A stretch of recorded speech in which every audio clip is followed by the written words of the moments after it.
to engage with today's speakers by asking questions. You can use the Q&A function on the right-hand panel to submit your questions throughout today's livecast.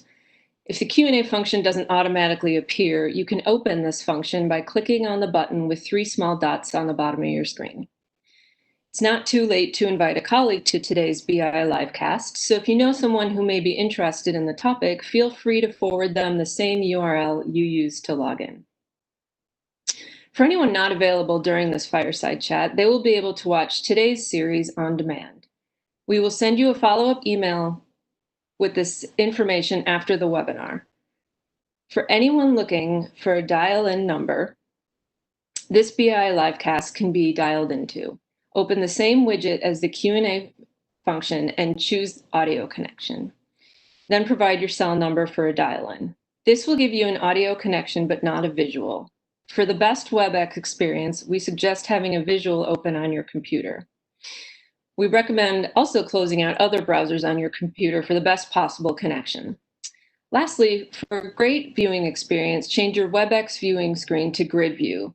You can find this option on the top right corner of your screen. Also be sure to engage with us on Twitter and LinkedIn using the hashtag BILivecast. Thank you to Cisco WebEx for being the official technology partner of Brand Innovators Virtual Summits and facilitating a great virtual event experience.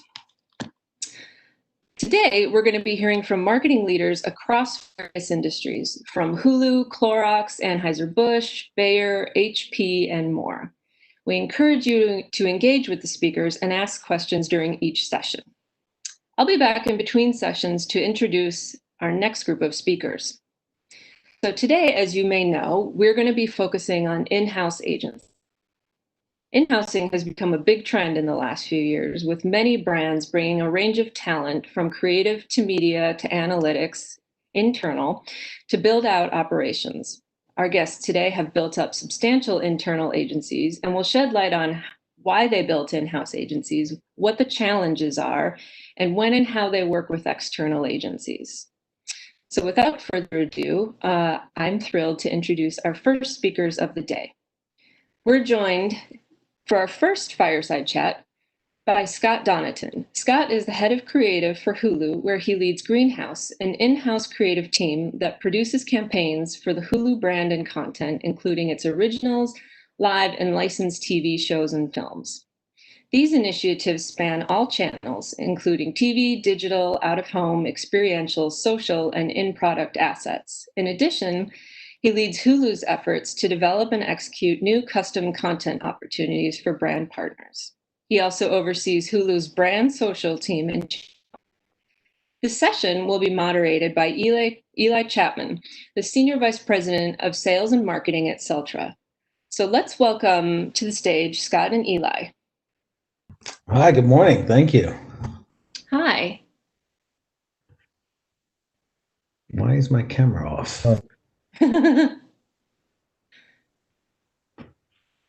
Aha, here we go. Hey, Scott. Hey, Eli. Good morning, Maureen. How are you? Maureen. Hi, Eli. Hi, Scott. Excellent. Thank you. Thanks for having me. Yeah, thanks for having us. Maureen, thanks. Should we jump right in? All right, excellent. Scott, how you doing today out there? I'm pretty good. Thank you. How about you? Good, good. Nice to reconnect with you again. So for today, we heard what Maureen, we're looking to dive into in-housing. She used the term in-house agency, and I think that I'd love to get a little bit hear a little bit about how you're organized internally, and kind of how you break out the organization. But I thought maybe it would be interesting to hear your POV on the term in-house agency.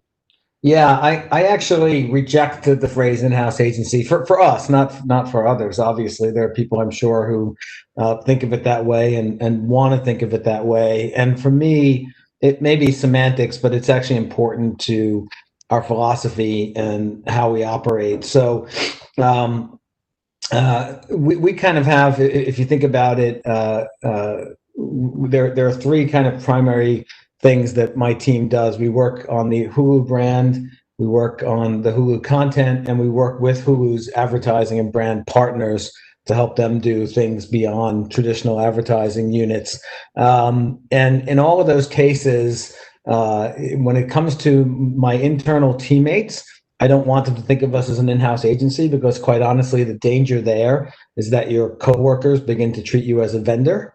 I've seen it happen. And I don't want that philosophy. We're not, you're not, they're not, the people we work with internally are not our clients, and we're not their vendor. We're their partners and we're their teammates. And we want that to be the approach. When we work with outside agencies, which we always will, because we don't want to become navel gazers, and because there are certain capabilities and resources we're never going to have in-house, we don't want to be seen as a competitor to them. We want to be seen as a collaborator.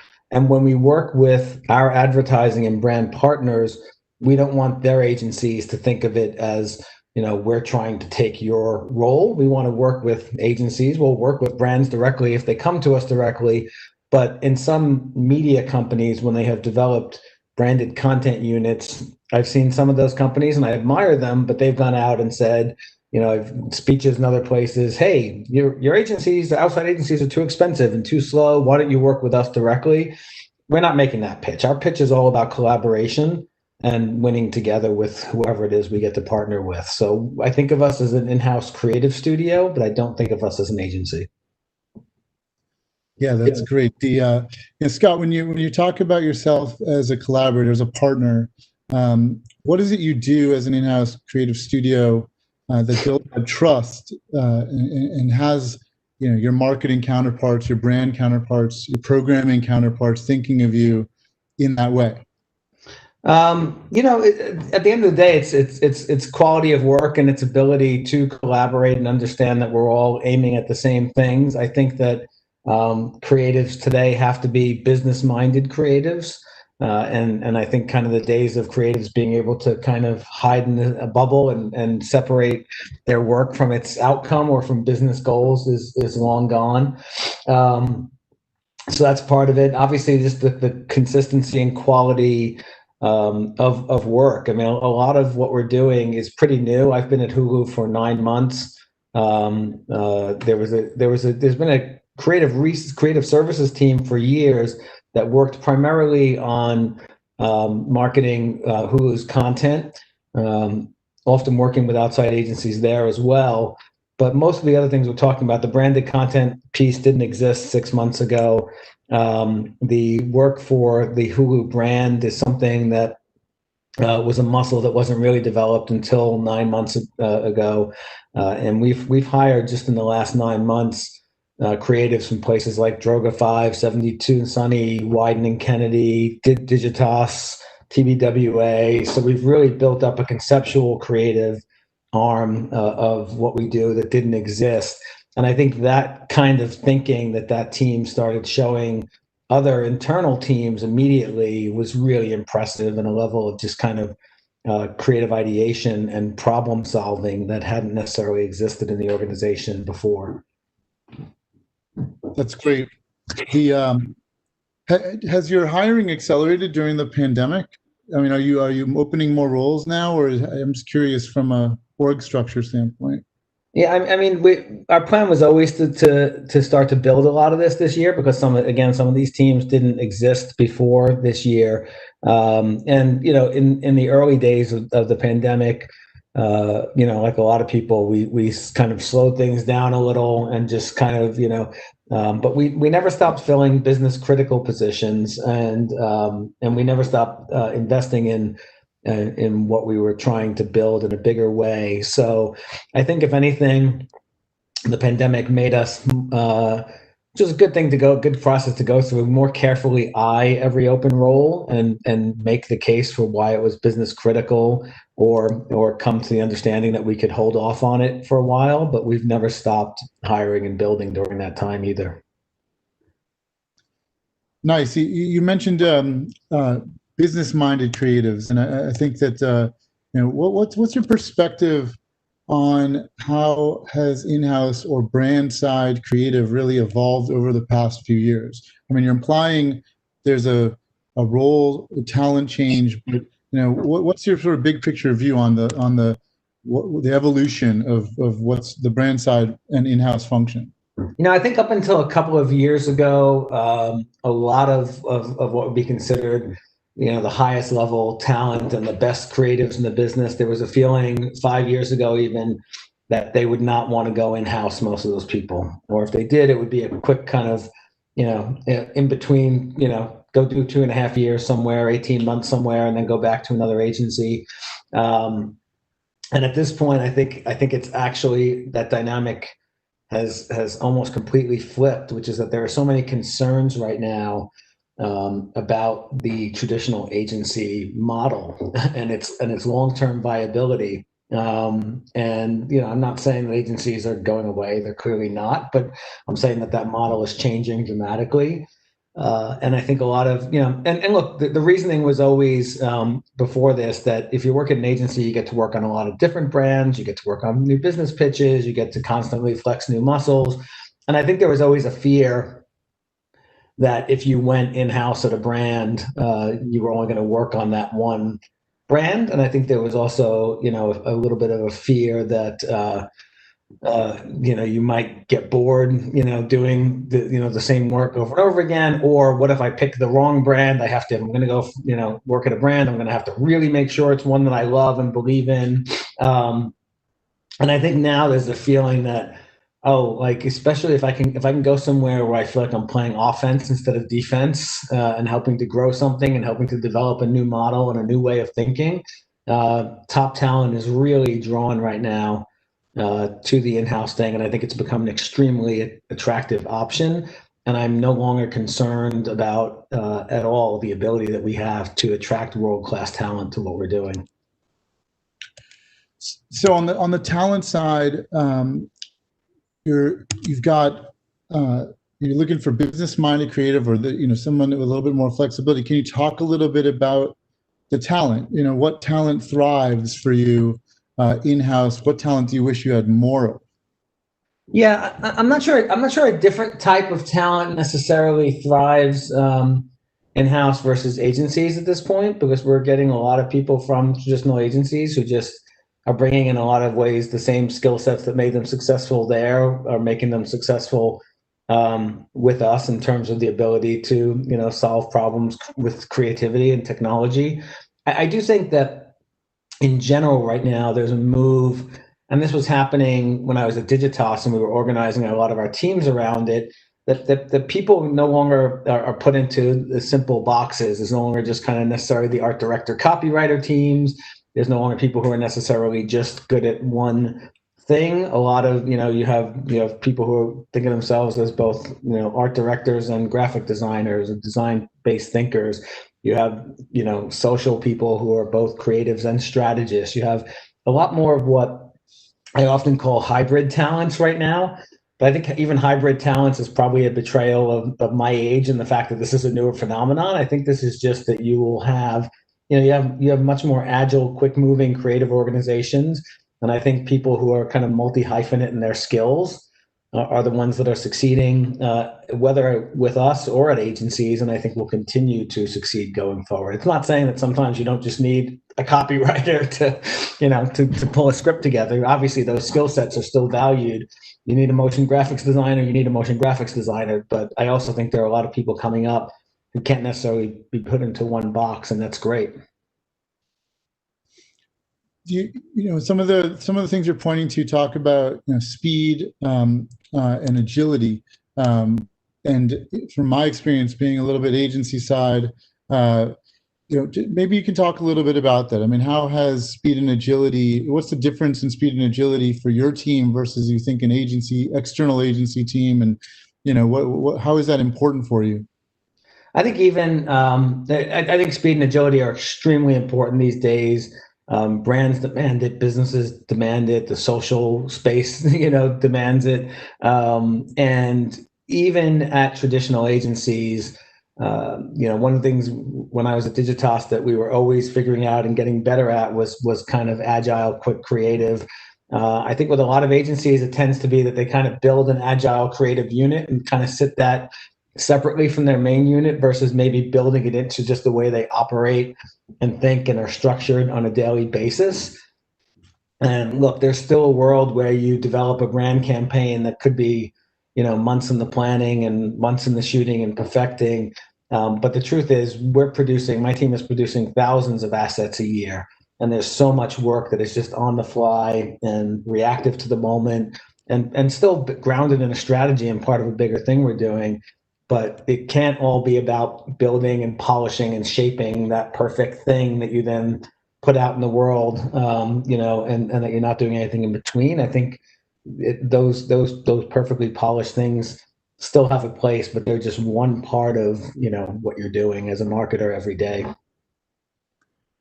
Yeah, what you're hinting at is some of the ways you would use the external agency still, and so the perfectly polished thing. You said avoiding navel gazing, getting that external perspective.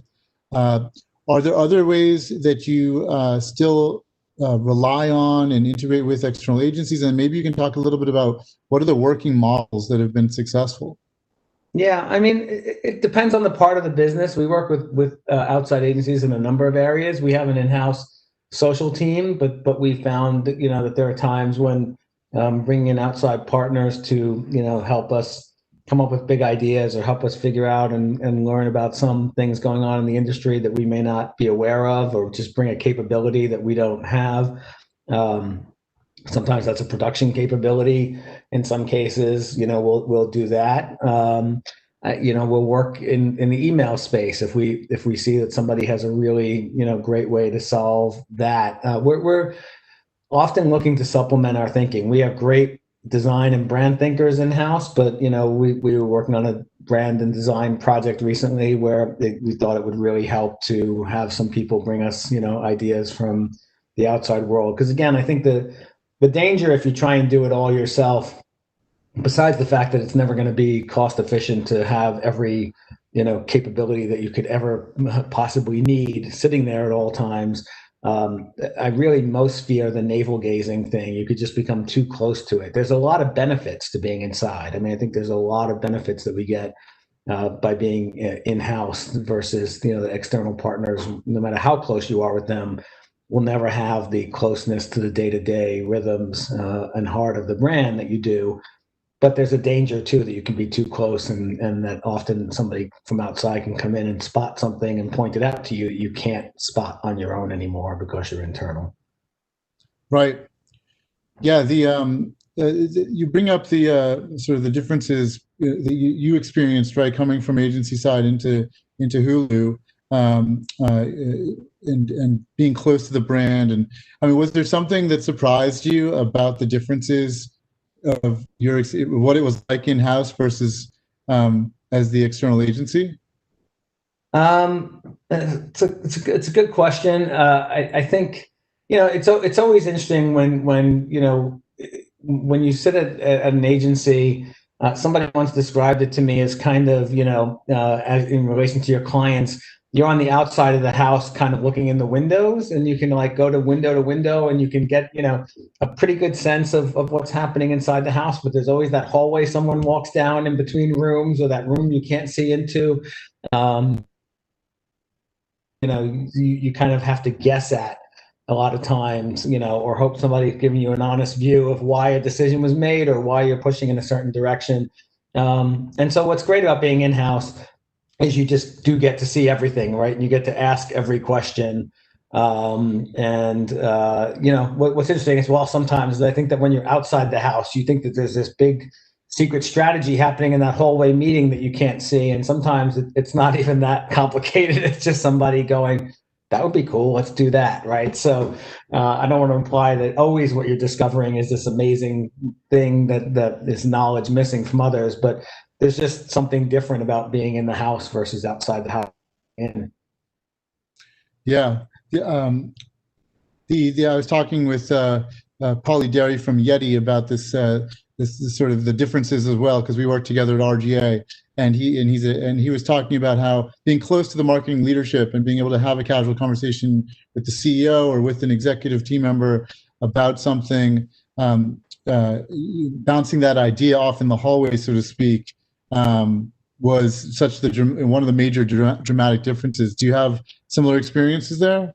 Yeah, absolutely. I mean, minus hallways now because we're not in them anymore.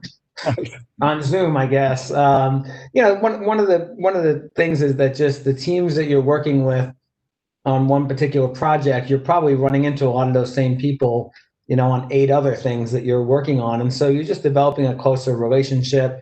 Um, you're developing trust over time. You're developing a rhythm in how you work together, and a level of transparency. And even when there's frustration, I think an ability to kind of share that and talk it through. I think that there's a difference. I've had clients when I've been on the agency side that I've been really close to and can have that relationship with, but on a day-to-day basis, there's just kind of no substitute for just working with someone and realizing that your goals are their goals every day, which is not as true with an agency. I mean, obviously, an agency wants you to succeed and is incented for you to succeed, for their company to succeed. But at the end of the day, they have their business goals and agendas, and clients have theirs, and then they find the intersection point. But in our case, it's inseparable at all times. We're all there to do the same thing, which is again why I never want them to think of me as an in-house agency. I was on a call Friday where somebody called us an agency internally, not, just there's a passing thing that came out of their mouth, and someone on my team immediately went, "Reminder, we're not an agency, we're your partners." And it's a good mindset to have, I think. Yeah, it's great. It's one team. You're all on the same. You can share information the same way. You've got the same brand and style guide, so to speak, of the brand and how the brand talks internally. It's a good mindset, a good practice to include. The I wanted to ask you a question about how you adapted to the pandemic. I mean, I think that I have a question about how you bring big ideas to life, but I know that you guys were able to do some pivoting there. Maybe you got an example of content you had to deliver that changed because of the pandemic, and just it's something that'll illustrate what it's like to operate in house, how and the kind of speed and agility you have. Yeah, I think right when the pandemic hit and the lockdown came, we were about to put in, and among other things, sports were shut down. We were about to put out in the marketplace a sports related campaign for the NBA Finals. We had a big media buy already in place. And suddenly we had this hole where sports messaging obviously wasn't going to work in that moment. And it's kind of funny that initially the ask, this is not the usual creative brief you get, was we need an NBA replacement campaign. And that's what we literally kept calling it for a while. There was, I think, a folder in the Slack channel that was like NBA replacement. And eventually we actually took the moment, as a lot of brands did in that moment, to kind of say, hey, is there something we should be saying or can be saying about the current state of the world that is a legitimate place for us as a brand to play and to have a voice? A lot of people at the time, and this is not a knock, it was a very tough challenge, but we're making messaging that sounded very similar. There was a lot of in these unprecedented times, and we're all going to get through this together. Somebody did a super cut on YouTube of ads that was both funny and sad, of how much generic kind of sameness there was in brand messaging. And we had just gone through an exercise. I'm very focused on a brand always knowing what their why is and having their actions be driven by their why, and the behaviors driven by their why. And in this case, we literally just kept going back to, the why to me is what role do we actually play in people's lives. And we came up with a campaign, which is still running, and it's in its second iteration, called Hulu Has Whatever You're Feeling. And it was basically a very simple idea that just, if you need a laugh right now, we can help you laugh. If you need to cry, we can help you cry. If you need to scream, we can help you scream. Just, it was very content driven, very viewer first and viewer oriented. And it just kind of said, this is our role. This is what we're here for. If you need that escape in this moment, we've got great content to help you do that. And it's been one of the best performing brand campaigns and efforts that we've done in years. And it's just been really great to see that. I think it resonated with people. We came up with a gamified version of where you could put in your mood and get content recommendations based on that, which obviously also has all kinds of business reasons to drive people deeper into the library and drive engagement. But it really just felt like we found the right tone and the right moment, and we did it by working very closely internally and very rapidly. It's animated because we couldn't produce live action easily at that point. We're back to producing live action, not easily, but it really found the right tone at the right moment, which was very gratifying for everyone. That's excellent.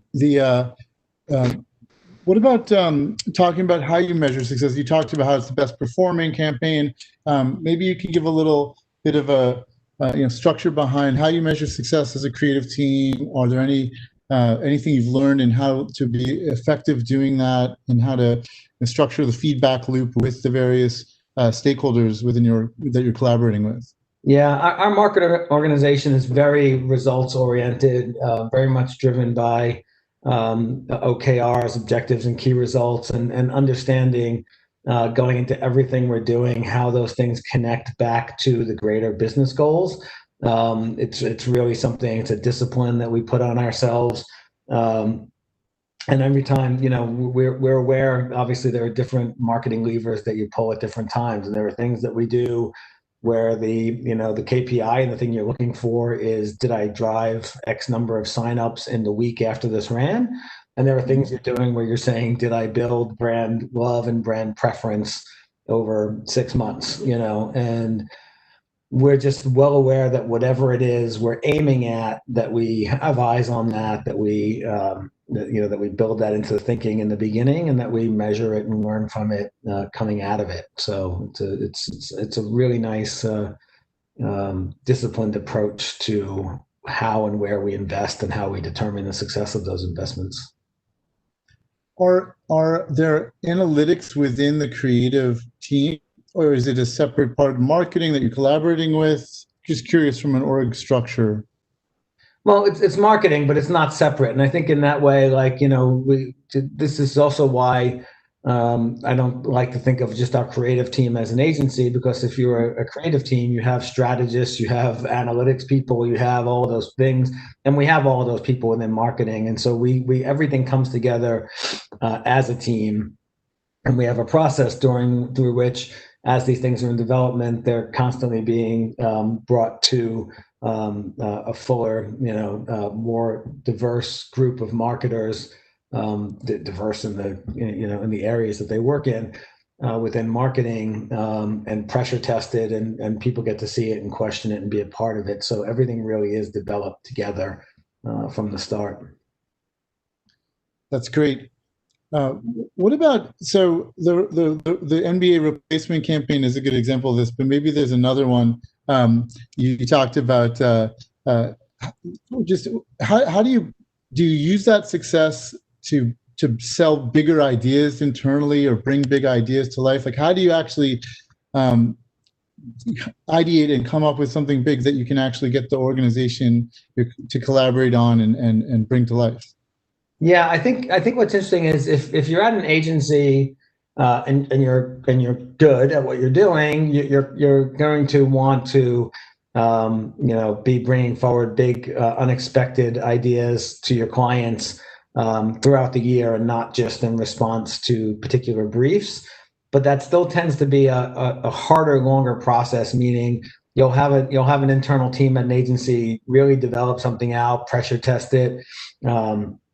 Maybe prototype it. You'll put together a long deck. You'll ask for time on your client's calendar, and you'll get to go in and kind of have that presentation moment of the big idea, which sometimes goes forward and often doesn't. And you don't know if there's budget for it. And I think the difference is that we're encouraged to dream big all the time, but we can do it kind of in a very piecemeal and iterative way that just kind of says, I can just get on a call with someone for 5 minutes and go, thinking of this kind of thing, like, are you even interested, right? And they go, yeah, I'm interested in this part of what you just said, but don't go too far down the road here. Or if you turned it, X degrees in this direction, does it still hold the integrity of the creative concept? And, then you kind of go to someone else and you're like, would we ever be able to find money for, and you just kind of, what you lose out on is the big ta-da, moment necessarily. But what you do is develop something.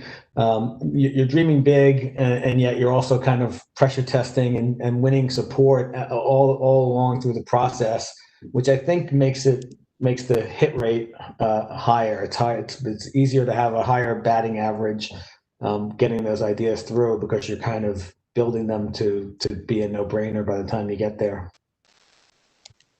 Yeah, that's great. I mean, to play it back with your house metaphor, looking through the windows, trying to come up with what's going to work in the house versus being able to actually visualize it in your house as the in-house team. Yeah.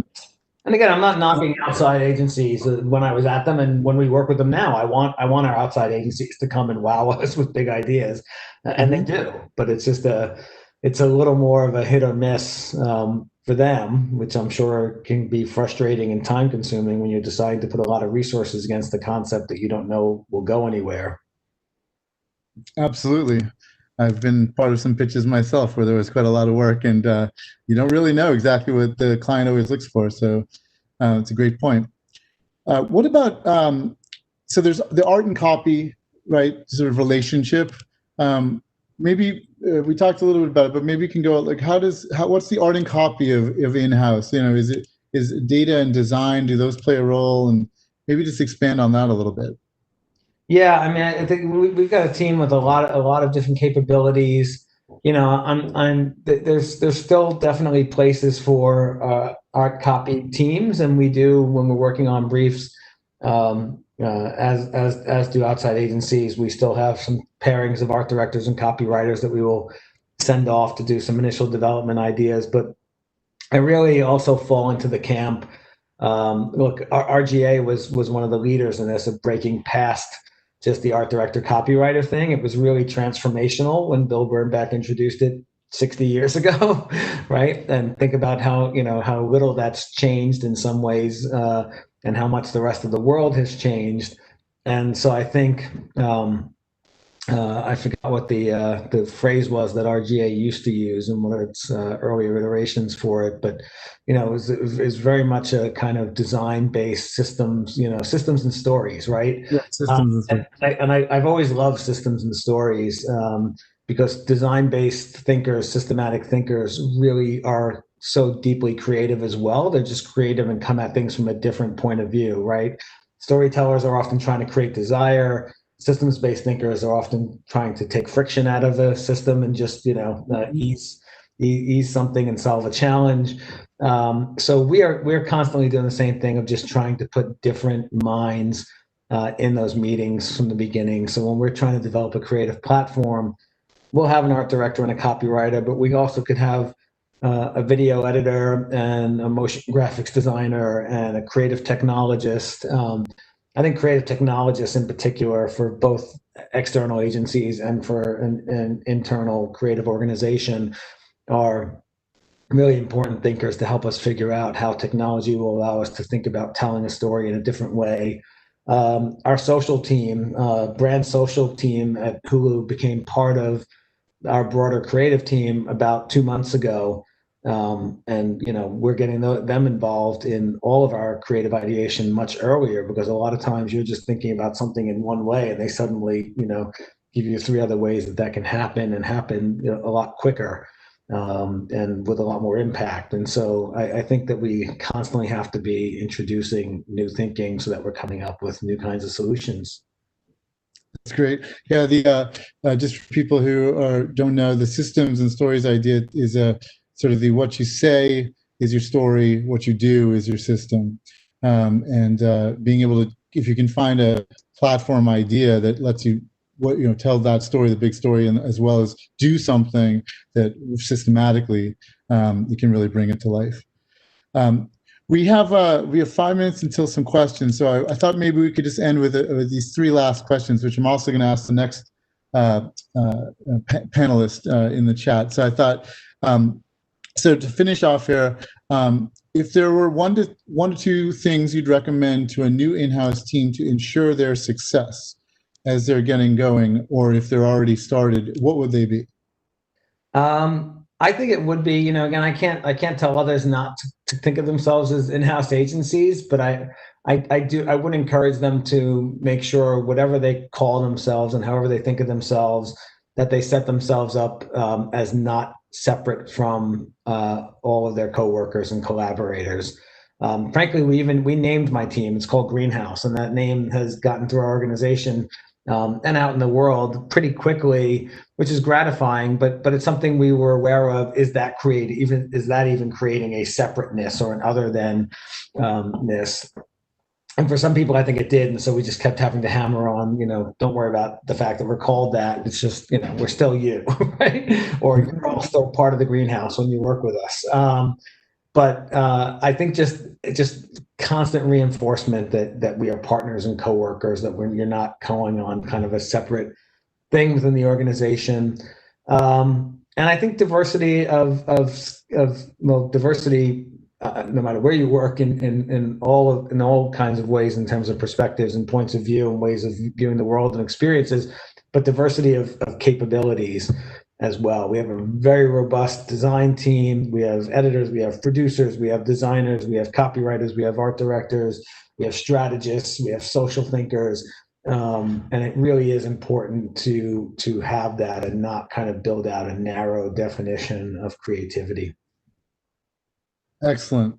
So, and it's interesting too, the next two, coming from Clorox and from Anheuser-Busch, have both named their in-house teams as well. So it seems to be a best practice right there. Greenhouse, fantastic. And then the second one, diversity of capability. So what other in-house teams work do you love? I think there's quite a few out there. I think Apple is a company that has marketing has long been admired, both in how they work with external agencies as well as the caliber of creative talent that they have attracted to that company, and the creative output that you see as a result of that is fantastic. For me, I've long been an admirer of Chobani as a company. As a brand, I think it's a great brand. It's a great product. It's a values-based company that has always, acted and lived in a way that matches its words and its marketing.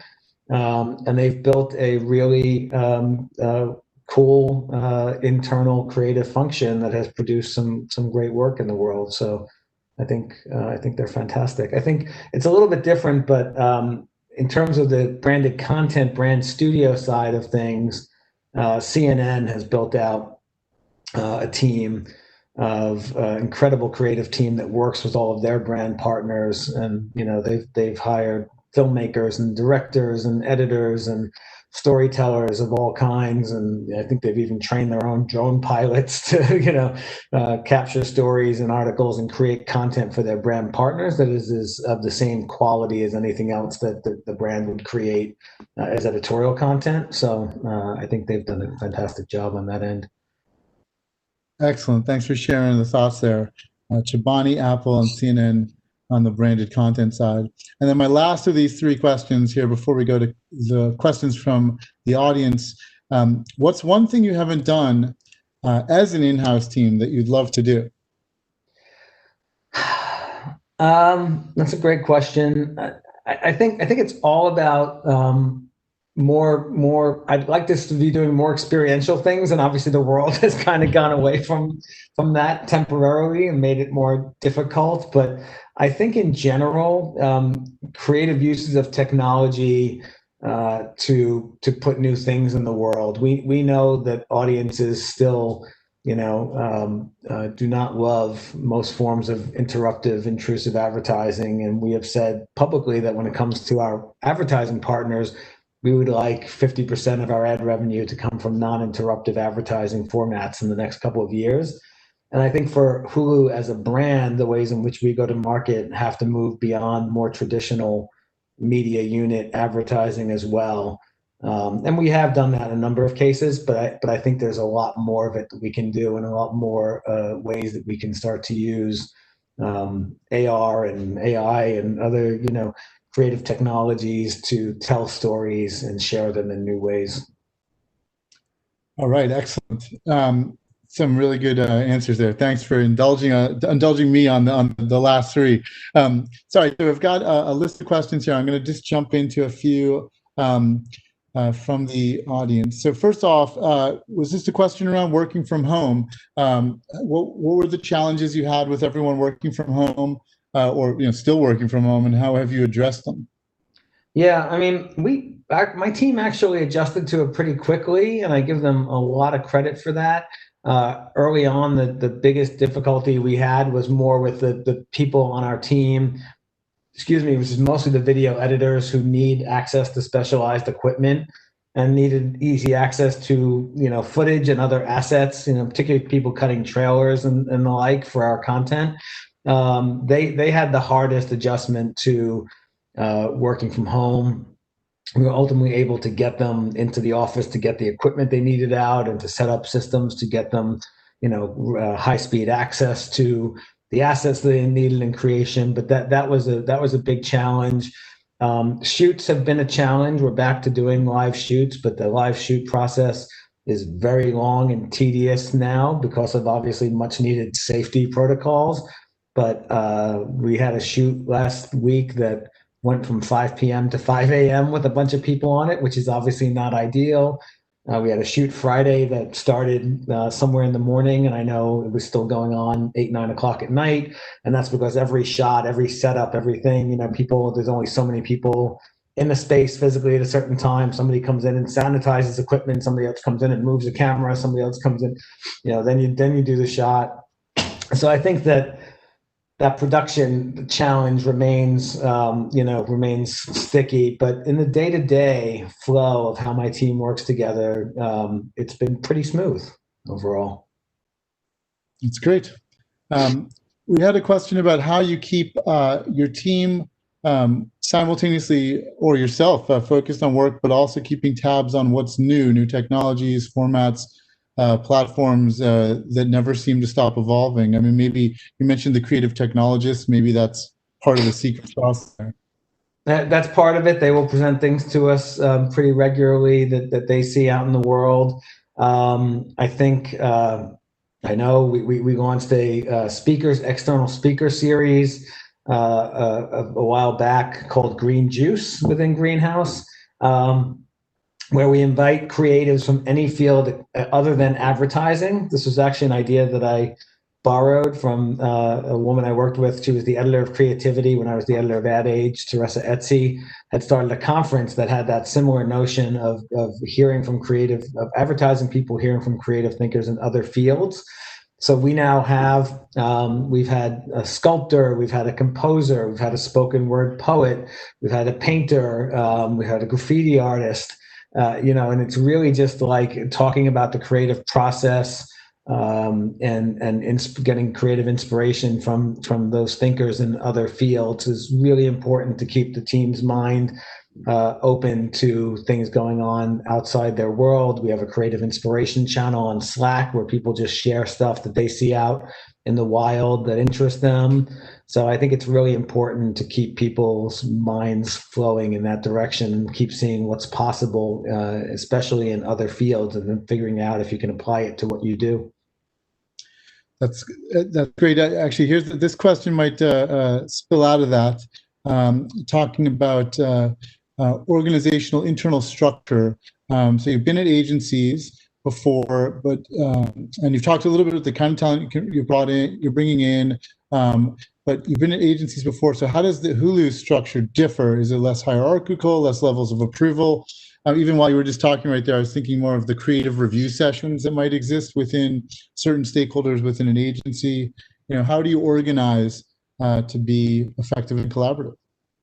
I think it's there's just a constant flow of information across teams. So a lot less of a silo-based approach. People do have their skill sets, their specialties, their areas of focus, but they all spill over into each other. And there's almost not a day of the week where there's not at least 2 or 3 meetings that have multiple people from across the marketing team weighing in on them. So nobody can ever really just get too blinded by their own silo, because they're always hearing somebody go, well, how is that going to drive engagement? Or what are we, bringing to this? Or how, there's just this constant flow of ideas and this constant reinforcement of what we're aiming to do in everything we do, that I think just makes collaboration just a natural part of the flow, as opposed to maybe an organization where a client team is just separated from all the other client teams, or a capability is separated from the other capabilities.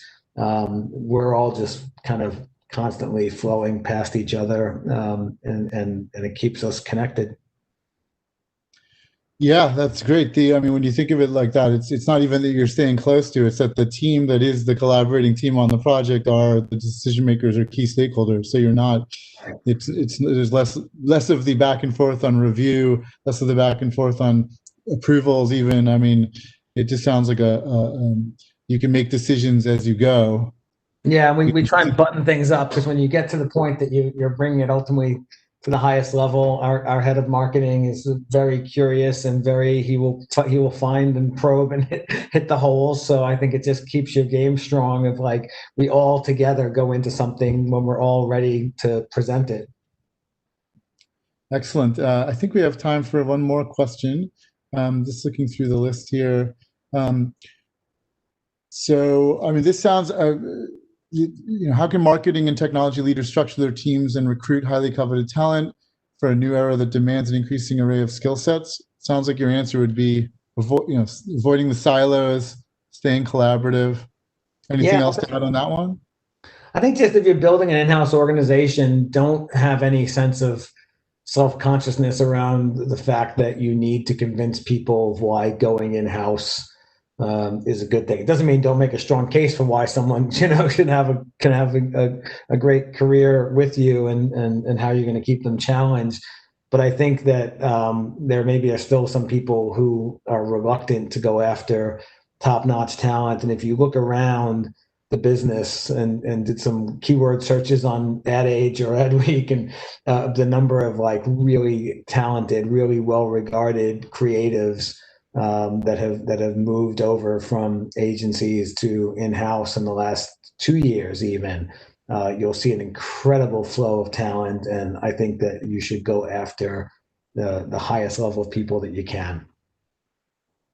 That's excellent. It really is. I like how you said it's really flipped in terms of it's now desired. It's something that the external agency leaders are excited about, and they're starting to be tantalized at the opportunity to go execute in a different environment. Yeah. Thanks so much, Scott. This has been fantastic. I see Maureen. Thank you, Maureen. At the end of time. It's been great. That was a great talk, both of you. Scott, I think you provided a lot of great insights. I do have one additional question to ask very quickly, if you don't mind. Sure. Given the recent proliferation of other new streaming services this year, how have you doubled down on the brand positioning of Hulu to stand out in an increasingly crowded marketplace?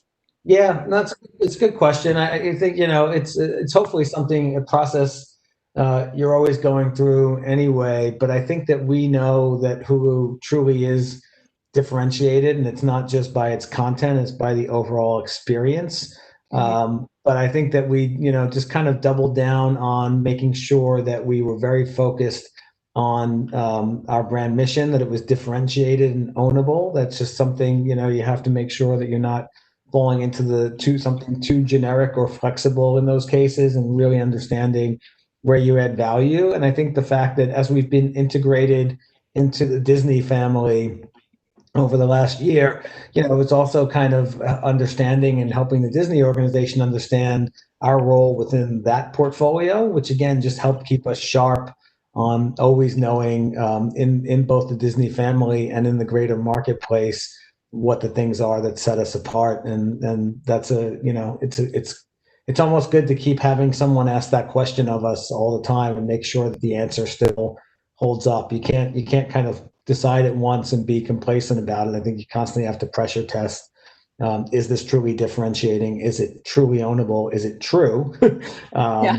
And I think we have a very strong sense of that now that maybe even a year or two ago, we didn't have to be as rigorous about because there wasn't the level of, competition and interest and growth that there is in the marketplace right now. Great. Yeah, that's really great insight. And just again, thank you so much for your time. We really appreciate it. The audience, I'm sure, will be taking notes and bringing home a lot of insight for their teams. Thanks for having me. Great, thanks. Thank you, Scott. And so again, a big thank you to Scott and Eli for kicking us off today. Our second session is going to be two people. We have a nice panel that includes Shane Greenwood, the head of creative for Electro, which is Clorox's internal operation. Shane leads the in-house content and digital creative team on a portfolio of brands at Clorox, including the Clorox brand itself, Burt's Bees, Hidden Valley Ranch, Brita, Kingsford, and more. He leads a team of more than 50 creatives. We're also thrilled to be joined by Elisa Alexander. She is the head of Draftline, Local and Culture at Anheuser-Busch InBev. Lisa has 10 years of experience in end-to-end brand strategy, including creative brief development, managing agency and partner relationships, media planning, and integrated marketing team management with expertise in digital strategy across paid and organic social channels, programmatic, e-commerce, and search engine marketing. Eli is going to stay on for this one and moderate this session with Shane and Elisa. Welcome to the stage, Shane and Elisa. And Eli, you can take it away when they're on. All right, thank you, Maureen. I see both of you, so I'm assuming you're on. I'm on. Can you hear? Can you hear me? I hear you, Shane. Great. How about me? You got me Yes, too? we hear you, Alyssa, as right. well. Excellent. All right, welcome. So were you able to listen to Scott in the last one, Scott Donaldson from Hulu at all? I just got the tail end. Okay. So he brought up an interesting point that was a good starting point for us. And it turns out, Scott, one of his recommendations was that the use of the word agency as an in-house agency could create a little bit of a silo and create a little attention where people might take you for granted or treat you as a separate from the business, separate from the marketing team, separate from the goals. And they'd actually named their agency or their team Greenhouse. But even then that was new. He talked a little bit about how that helped. And it was just important to say, hey, we're not an agency, we're your partners. I know that both of your companies have named your in-house teams, and I thought maybe we could start off with talking a little bit about that formation of that team, the naming, and a little bit about your setup.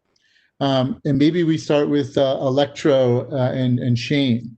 Sure. Thank you. Thanks, Eli. I'll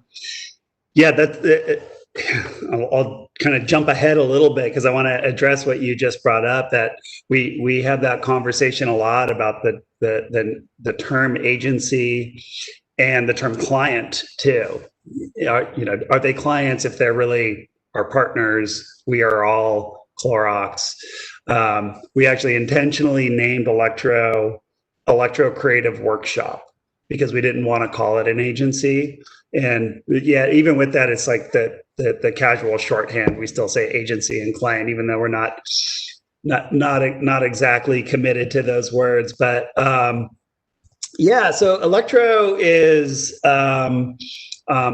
by the numbers, we're probably on the larger side of some of the in-house operations. We're 170 people and growing right now. That's pretty equally split between creative, our PMO, and our production operation, which includes things like our in-house photo studio and video production, pre-press retouching. We do a lot of digital printing ourselves. So Electro supports the whole brand portfolio at Clorox, as you heard Maureen touch on in the intro. We have about 40 or so brands that we work on, which comes out to about 7,000 or more projects a year. So we're pretty big.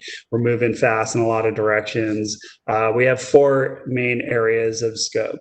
The first one is packaging and identity systems. It's kind of our core strength as a CPG company. Packaging is our number one brand kind of, asset, and we design all the packaging. We also do digital product design. So kind of our second area is all the website design, emails, apps. The third area is content and advertising, so paid and owned. This is where we're probably a little bit more like an ad agency.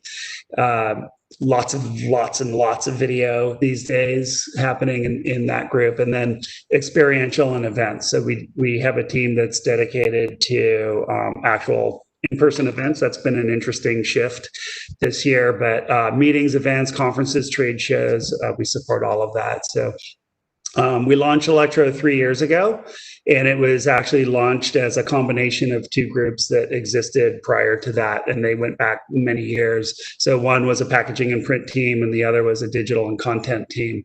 Both of those teams had their own names and identities and cultures. So one of the reasons we created this new name, Electro, and an identity system and relaunched it was we had to signal that change. We had to kind of go in a new direction. We had a new vision. We had a new ambition about how we wanted to grow the scope. So it was actually a really important strategy to rebrand it.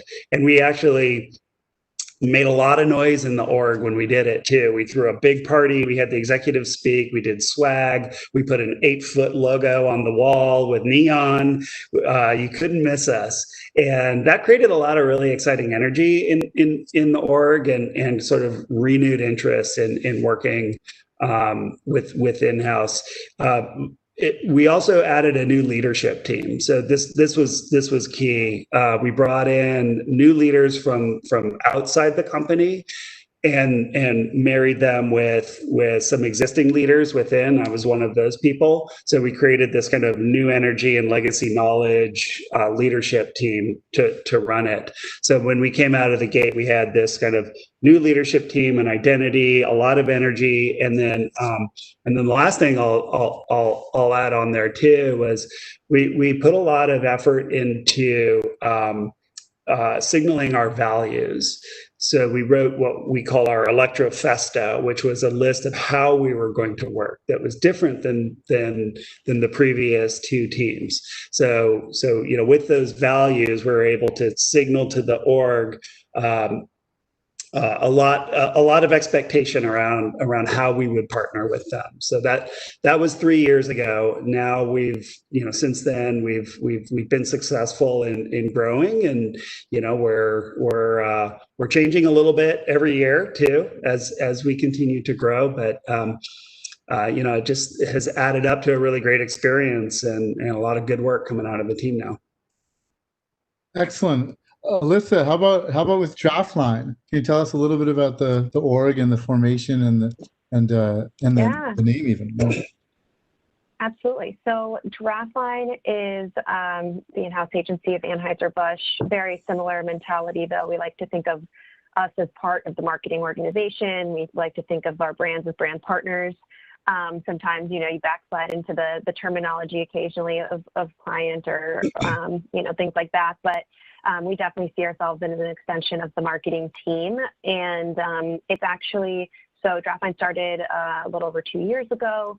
And it's actually a global effort across all of AB InBev in different markets. We're definitely the largest and probably most established arm in the U.S.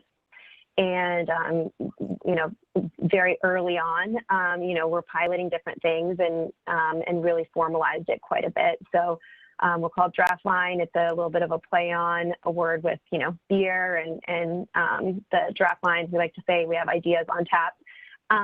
So that's kind of the energizing force behind the name. But we also cover the entire portfolio. Over 10 brands. We also work on innovations, do a variety of things. So a lot of what we do is digital, but we also do trade, packaging design, as you know, video. We have an in-house production team as well that's shared across all the different brands. And we also have different capabilities outside of more of the traditional creative content space. So we have social listening, which we've worked really hard to create a lot of rigor around how we define success from a creative lens. We also have what we call, this is newer, but direct to consumer. As beer brands, we're manufacturers and don't sell to consumers, but we are creating some new capabilities there, especially when it comes to things we can sell direct to consumers, like merch and ways that we can really strengthen the muscles of performance marketing as well.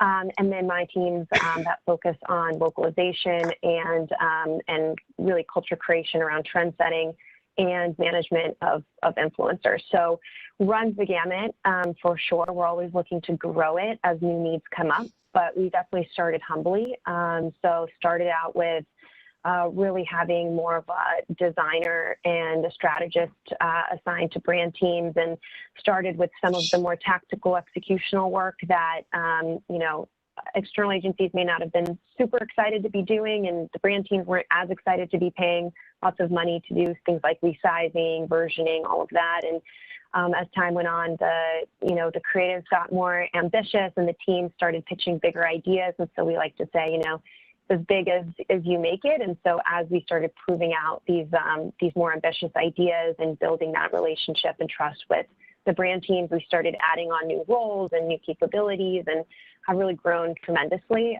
since there were just a few people a couple of years ago to over 90 now. Excellent. So when you're talking about that evolution of from the designer and strategist working on executional work to bigger ideas, can you just give a little bit bigger picture of how you've seen that in-house, you know, brand side creative evolve over the last few years? Yeah, absolutely. So I think in two ways. One is what I was referencing before, just in terms of the scope of projects that the teams have started taking on. So it started out, you know, a little by little, maybe it was a little bit of a social content, maybe then it grew to something that was, you know, cross-channel, and then it became these larger earned ideas. And so definitely in terms of the level of creativity and the production value and everything that we're taking on has just increased and increased over time. Our teams did a Super Bowl commercial for Presidente, one of our brands this year, with A-Rod. So huge kind of sign of where we've come from and how far we've gone.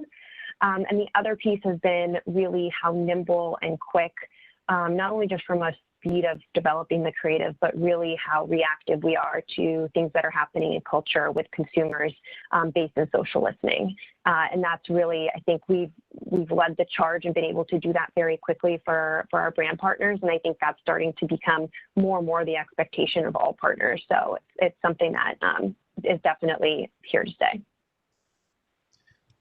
Excellent, Alyssa. What about Shane? What about yourself? What about that evolution that you've seen over the past few years and what's emerged? Yeah, I'd add on to what I heard Scott say at the end of your chat with him about the talent. That's probably the biggest shift that I've seen on the creative side. I came into in-house early in like 2006. And then like you'd only see like agency creative talent at places like Apple, which is where I was, or like a Nike. And there was a stigma attached to going in-house, like you were sort of like surrendering your creative integrity or something. And now, man, it's not the case at all. And there's like great talent everywhere.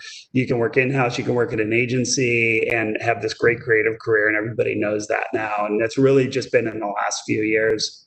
I think the other thing too that is different now than it was just a few years ago is it doesn't seem like companies are asking whether or not they should have an in-house team. So the why in-house question is kind of answered. And now it's more like, well, how much more can you guys take on? And so now we're playing with scopes and growth, and that sounds pretty consistent when I talk to people at other places too. So yeah, I agree with Alyssa too. Like, we've gone from this sort of like production order taking based model. Just 4 years ago, we were 100% project based, and now we have retainers and scopes, and we're growing into more like thought leadership. We're being asked to take on more like brand level creative thinking, campaigns. It's pretty interesting, and it's probably the direction we're going and going to continue to grow in for some years to come. Could you maybe expand on that, Shane, just in terms of the differences between the agency side creative team versus the brand side creative team, and maybe the models for working with external agencies as you're trying to increase the capacity of your team? The organizations are asking for more. Maybe you're starting to work in new models with them, or you already are. I don't know. Yeah, I mean, it's from a model standpoint, we have to be super flexible. So there's a set amount of work that's really clear that makes sense to go to the in-house team. And a lot of that is like maintenance type stuff, or like packaging updates or managing the websites. There's a lot of scale and cost efficiency with working with a certain type of project in-house. I think where the model starts to get interesting is when you start to expand and take on other kinds of work, like Super Bowl commercials that could go lots of different places. So we're trying to calibrate our team so that we have the talent and the resources so we can do lots of different types of things. But then we also have to be able to bring in external resources. So it's kind of like a rent versus own debate that we're constantly having. And there's a really important distinction that external partners and agencies bring that I don't think you'll ever have in-house. And that is the external perspective, that independent external expert view, and those minds that can tackle your briefs and think about your business in ways that you just can't access when you're internal, when you're too close to the politics and the legacy. And we need to protect that. We need to preserve that. What we're doing now in Electro is we've kind of opened up our model where we can do a lot of stuff ourselves, and we can bring in some of those external agency partners to work with us directly when we need that expertise. So a good example of that is like a website redesign. We touch all the websites every day on an ongoing basis. We maintain and do them all. We do landing pages, we do tons of content. But when we need like the latest, greatest thinking, we want to reinvent something and rethink it from the ground up, it's really nice to have the ability to bring in that external expert. Yeah, Alyssa, what are your thoughts? I mean, you're in the cultural insights side. What's your thought on the external perspective, and also just models for working with agencies? Yeah, absolutely. No, I definitely second what Shane was saying. Our goal is never to fully replace agency or external agencies. We think there's a great way to be collaborative and a good place kind of to fit both in at different moments. Absolutely. So that's a great point. I think one of our motto has always been to be very collaborative. We have always welcomed that external perspective. I think as you were referencing for like the cultural and trend spotting and all of that, we're constantly talking to external partners, whether that's like publications and their agency arms, or just other partners in general. Also, when it comes to creative, something that we definitely started early on is one way that we expanded our, scope, so to speak, outside of these more tactical things was we did start out being very digital first and social first. And, there were some gaps with some of that with some of our external agencies in terms of, how they were thinking about bringing to life something like a Super Bowl commercial or a TV spot into social in a digital first way. So we would often partner with agencies where they might be leading the larger integrated marketing kind of effort for the TV commercial and things like that. But we might even be on set and helping with the social extensions of that, outside of just kind of doing cut downs for social, but really thinking about how can we leverage the same shoot and the same production and kind of minimize overhead by also capturing a bunch of social content. And that was really the first ways that we were really collaborative, like even physically on set together, right? Which is, I think, goes to say of how I think times have changed. And I think that our agency partners have been amazingly receptive to that. And we've always prided ourselves in being good partners in that way, because we always thought, best ideas win. We can throw our hat in the ring. We can pitch some great ideas, and if our ideas are good enough, naturally the work will come to us. And so that's how we've continued. Alyssa, you have, when you're talking about collaborating on a shoot like that, maybe talk a little bit about what kind of talent is thriving for you in Draftline, what kind of talent you're looking for, you wish you had more of.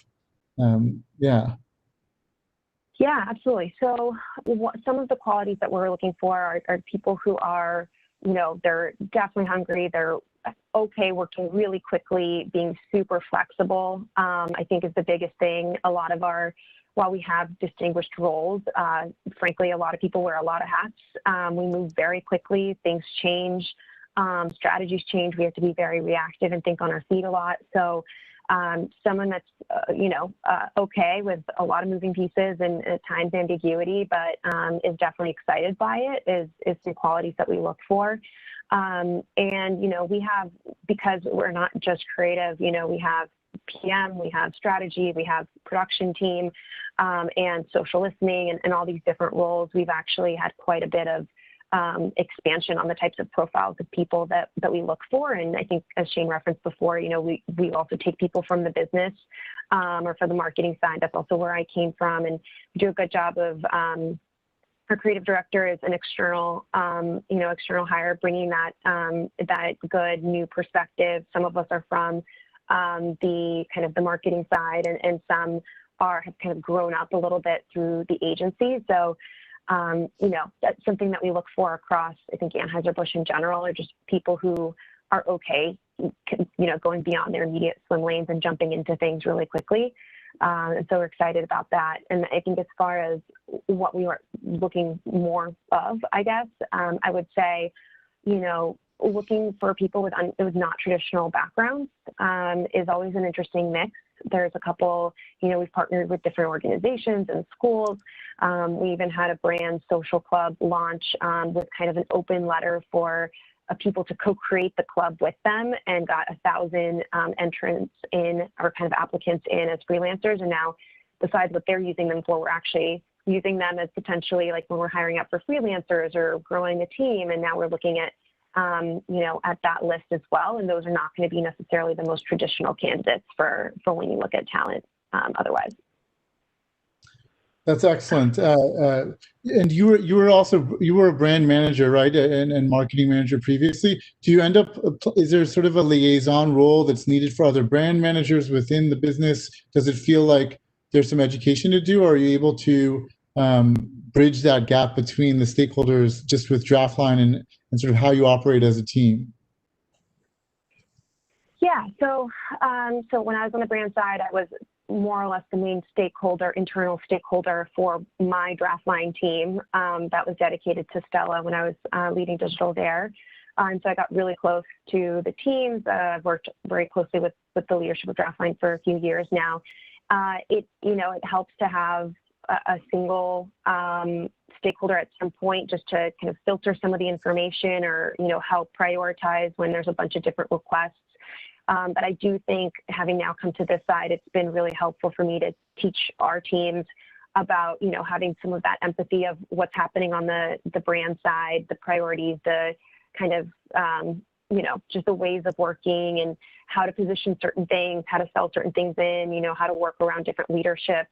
I think that's been really helpful with some of the folks who have not come from the marketing side of the business. And then kind of vice versa, I also have learned a lot of like empathy for the other side, right? And I think that actually has allowed me to maybe kind of close some gaps and think of new processes, think of new ways of working that can help resolve it. But I think having both perspectives is definitely quite interesting. That's excellent. Sheen, before I ask you your next question, do you have anything to add on the subject of talent thriving? You talked a little bit about how the stigma's gone. You're starting to be able to get a wide variety of talent. It's become desirable to go in, to be in-house. Is there a talent you wish you had more of, a talent type, or any thoughts on that subject? Yeah, I mean, I echo a lot of what Alyssa just said, and we're always looking for creatives who are thinkers and makers. They can come up with ideas.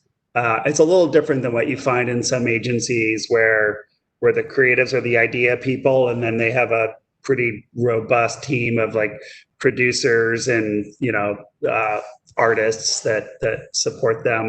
We're moving so fast. When you're, it's like a survival instinct when you have to make 7,000 projects a year. We need people who can think quickly, but also make their own work and wear a lot of different hats. I think there's always a need though, like what do I need more of? Video people. Like, that's such a specialized skill set, and people who know video production, who know how to think in creative ideas that range from 3-second GIFs to 5-minute documentary films. We're doing all of the above across 40 brands every day.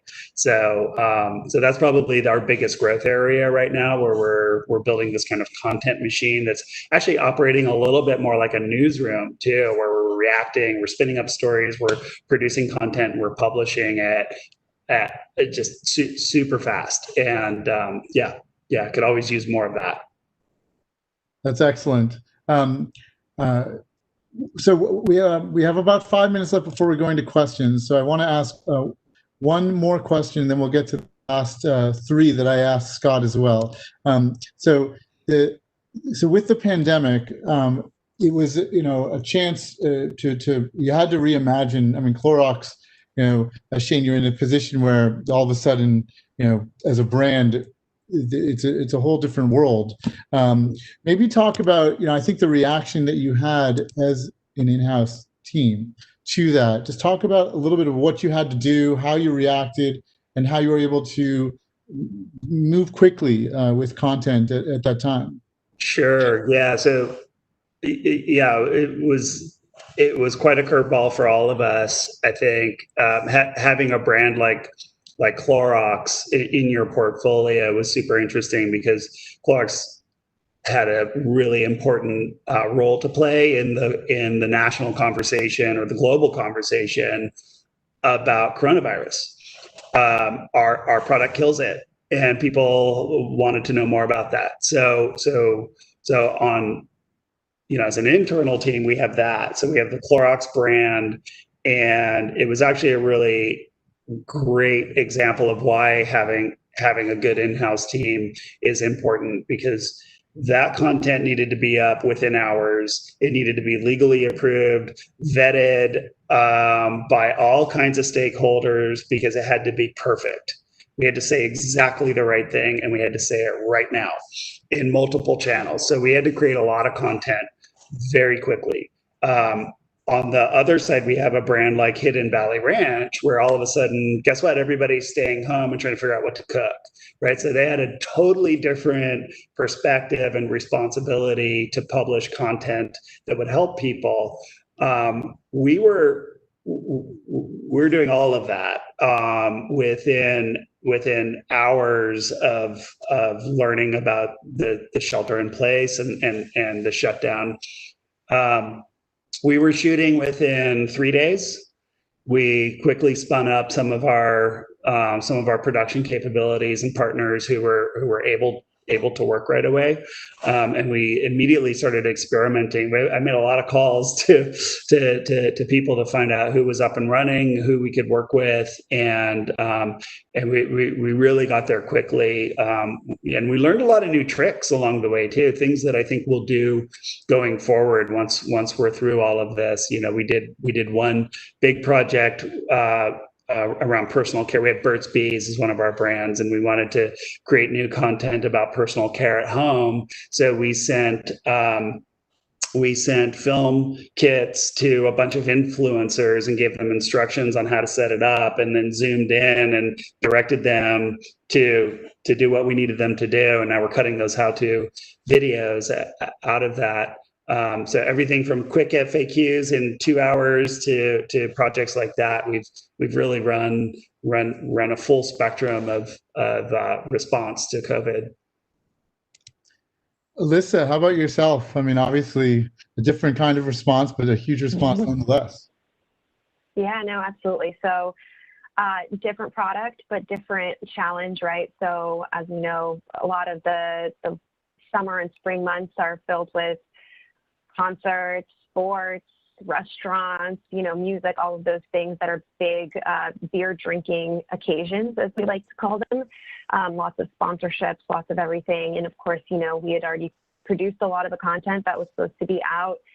Beer, you know, our whole kind of motto with beer is that it brings people together, and that wasn't appropriate, you know, obviously at the time. So we had to scrap everything. And what we did was we went to really like the voice of the consumer first, and we did a lot of very quick daily rapid analysis of social listening and understanding what are people talking about, what are they concerned about, what are they, you know, wishing they had more of, or, you know, things like that. And so we were able to really parse out different pieces of that, of like the consumer need that aligns with different brands in our portfolio. So for example, Michelob Ultra is all about health and wellness. And so we knew that that was a conversation that was happening among people who, you know, couldn't go outside to exercise, couldn't go to the gym. So we started an in-house, like a in-home streaming workout sessions with Ultra. A lot of the conversation around food that, you know, Shane alluded to as well. We had Stella sessions where Stella hosted, you know, easy but kind of elevated recipes at home, all through streaming as well. Lots of Instagram Live. So definitely lots of new kind of tricks. Bud Light took more of the entertainment route. You know, people were bored sitting at home. They did their music programming and live streamed a lot of top talent. Again, all live, all digital, all virtual, and all of that was, you know, always had a charitable component, as that was something that, of course, is super important during the time. And Budweiser really went in more directly with that by producing a spot around one team, which was taking all of the stadiums that typically we would be sponsoring and using them as blood drives, you know, to help with the pandemic and partner with organizations there. So similar, you know, we went really quickly. This all happened in a matter of like days and weeks, very scrappy. So definitely learned some new tricks, you know, or it's probably going to help us in the future. But the idea was really that each one of our big brands had a specific consumer need to match at that time. Thank you. That's great. It's just amazing to, oh, go ahead. I'd love to throw one more comment on that too, because it was actually my boss called this out about 2 months in. We noticed that the quality of our work, our actual creative quality, the details in the design, the quality of the writing improved during this shutdown. And I think it's because we were forced to be that clever and to think in these new constraints. And I think creatives are enjoying being in their own space and not in an office environment on some level. They're like digging in some new ways. So yeah, it's cool to see what all of the brands out there are doing. And, you know, I think we're learning a lot of new tricks, and we want to figure out how to preserve some of that when we go back to whatever the new normal is. Excellent. Great to hear. So I have a series of short answer questions. We'll try and fire through them, and then we'll get to the Q&A, some of the questions from participants. And Shane, I'll start with you. If there was one thing you'd recommend to a new in-house team to ensure their success, what would it be? I would say define your values. That was really important for us to have a really clear list. I mentioned it at the beginning. We called it our Electrofesto, where we came up with a list of values, and that was really important to building culture with our own team was something new, but also signaling to all of our partners and internal clients who we are and what we stand for and how we're going to show up. So I would say spend some time writing down your core values. Excellent. How about you, Alyssa? I would say start small and over deliver. So, take on bites that you can chew and build trust and then scale up. I think it'll make the case better for organizations to buy in and kind of grow with you over time instead of necessarily starting all at once and deal with so many different moving pieces. Excellent. And this is from the team that's also built up to building a Super Bowl ad, so pretty fantastic. What about, and Alyssa, I'll start with you on this one. What in-house teams work do you love? I love all the work coming out of Spotify. Just the awesome the year in review, the data-driven pieces. I heard some like consumer voice kind of analysis that said maybe consumers find it sometimes a little creepy because it's like so specific or whatever. I love it as a marketer and someone who grew up in digital. Like I nerd out on that stuff. So I just think they're the best in class with how to use their own data to just create amazing attention grabbing creative. So it always gets my attention and I'm a huge fan. Excellent. Spotify. How about yourself, Shane? Yeah, I'm really impressed with Squarespace, and deservedly so. They were just awarded Ad Age's in-house agency A-list award. Just creatively, they're doing fantastic work. Their Super Bowl work was really good, and I love how integrated everything is coming out of that team. So yeah, Squarespace is killing it for me right now. Excellent. All right, and my last question before we go to the participants, and Shane, start with you. What's one thing you haven't done as an in-house team that you'd love to do? Now, for us, the thing we're talking about is activation events. We've got this experiential team that's very capable and does a really nice job creating and producing events. To date, that's been more B2B type events. We're doing trade shows and conferences and our own internal meetings and events, and they're good. And we kind of see that opportunity, whatever that looks like in the future. We want to get more into those types of activation events with consumers. Those can be really great ways to start to generate content too. Throw a big party and film it, and you've got your videos too. So, so that's one of the big areas where we're thinking about. Alyssa, how about yourself? One thing you haven't done as an in-house team that you'd like to do or love to do? Yeah, we've definitely started this a bit with my new teams, but going to go bigger in the upcoming year is really went through localization. So not just necessarily taking a national campaign and bringing it to life in a city, but thinking of just killer ideas that are local first, but make national news because the insights are so good and speak so directly to consumers. Personal passion of mine. And I think, we're setting up the pipes, so to speak, to be able to do that now, but hopefully going to really bring it to life in a much bigger way in the near future. Yeah, the Bud Light Philly exactly being a massive example, right? Yep.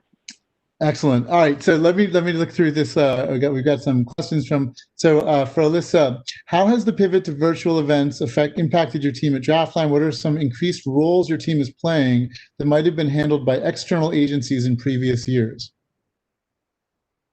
Yes, that's a great question. Our production team has never been busier. So feel you also, Shane, on kind of like the video and everything that goes along with that.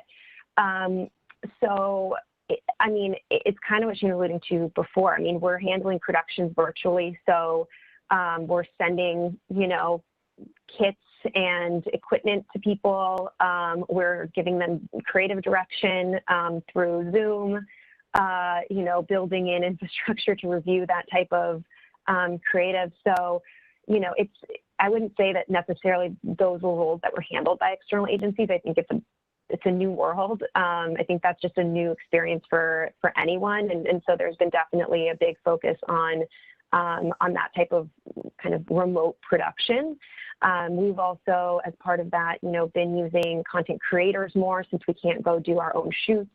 And I think just in general, because we're more comfortable doing those things, probably internally, we're taking on more of that work as, in kind of normal times. A lot of those productions may have gone to external agencies and been handled that way, but we're getting really scrappy. Excellent. And Shane, I mean, if you have something to add on that, happy to pass you that one too, but I have another one for you as well. Yeah, let's keep going. Okay, so the question was around the remote work. I'm just trying to find it. So with COVID forcing everyone from home for an indeterminate amount of time, are your companies hiring fully remote talent from anywhere?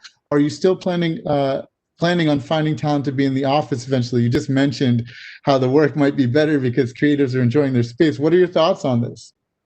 Yeah, this is an open question for us. We don't have any plans to go back to the office this year. I do believe that co-located teams are important, though. I think creatives need to be able to get together and be able to throw ideas on a wall and scribble and draw together and do all of the brainstorming and working together.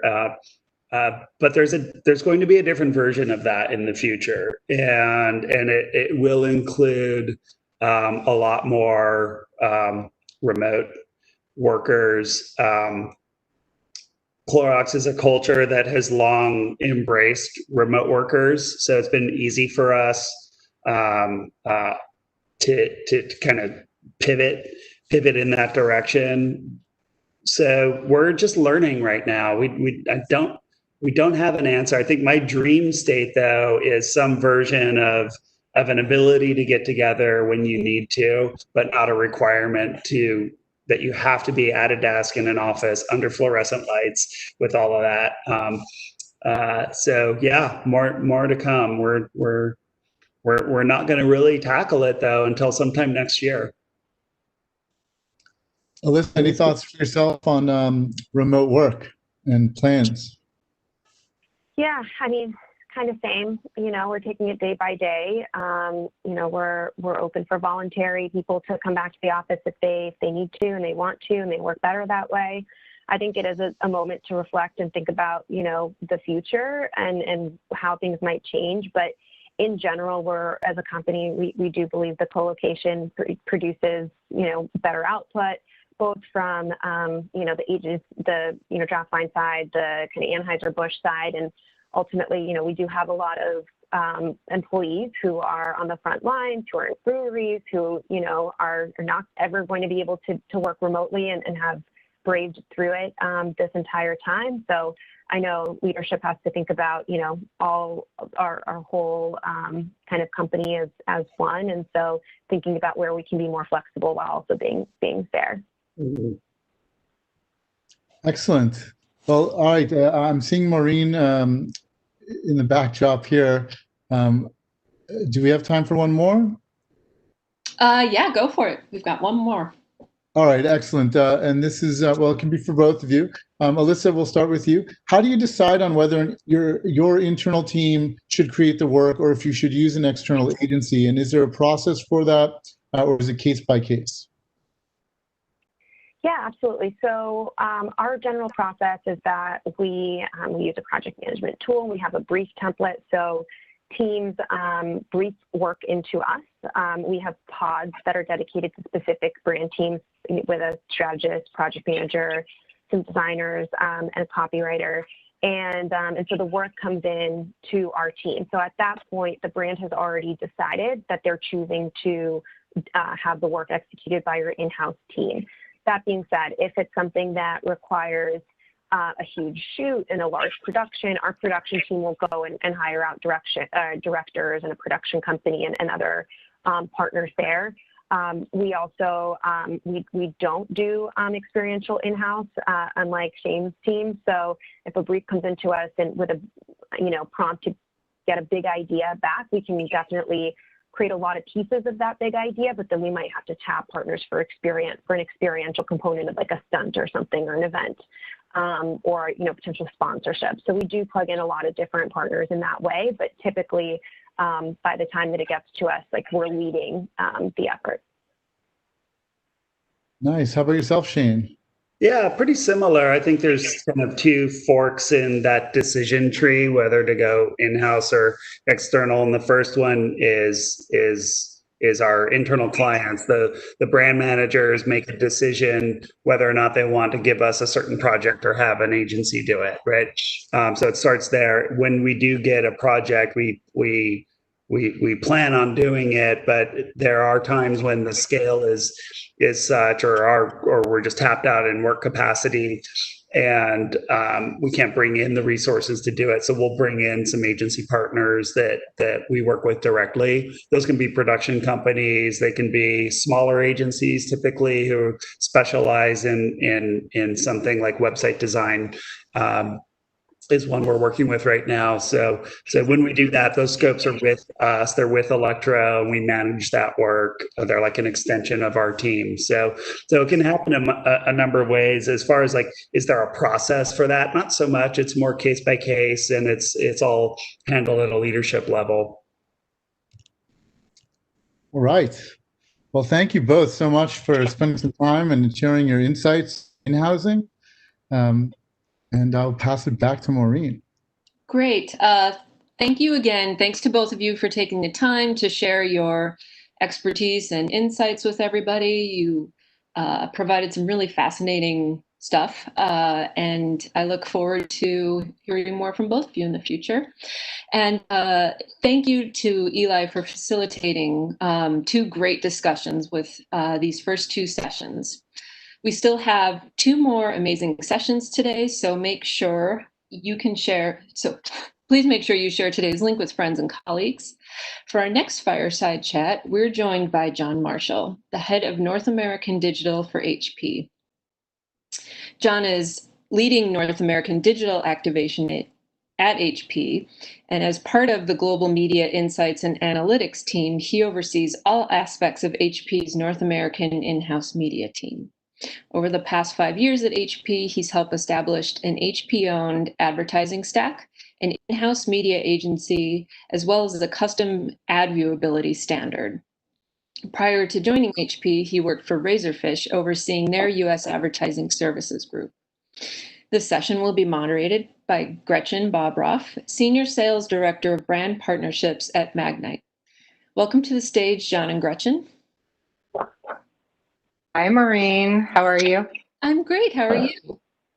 I'm well, thanks. Thanks for the intro, and thanks to Brand Innovators for bringing us together. Hi, John. Good to see you again. How's it going? Yes, I'm doing fine. Thank you.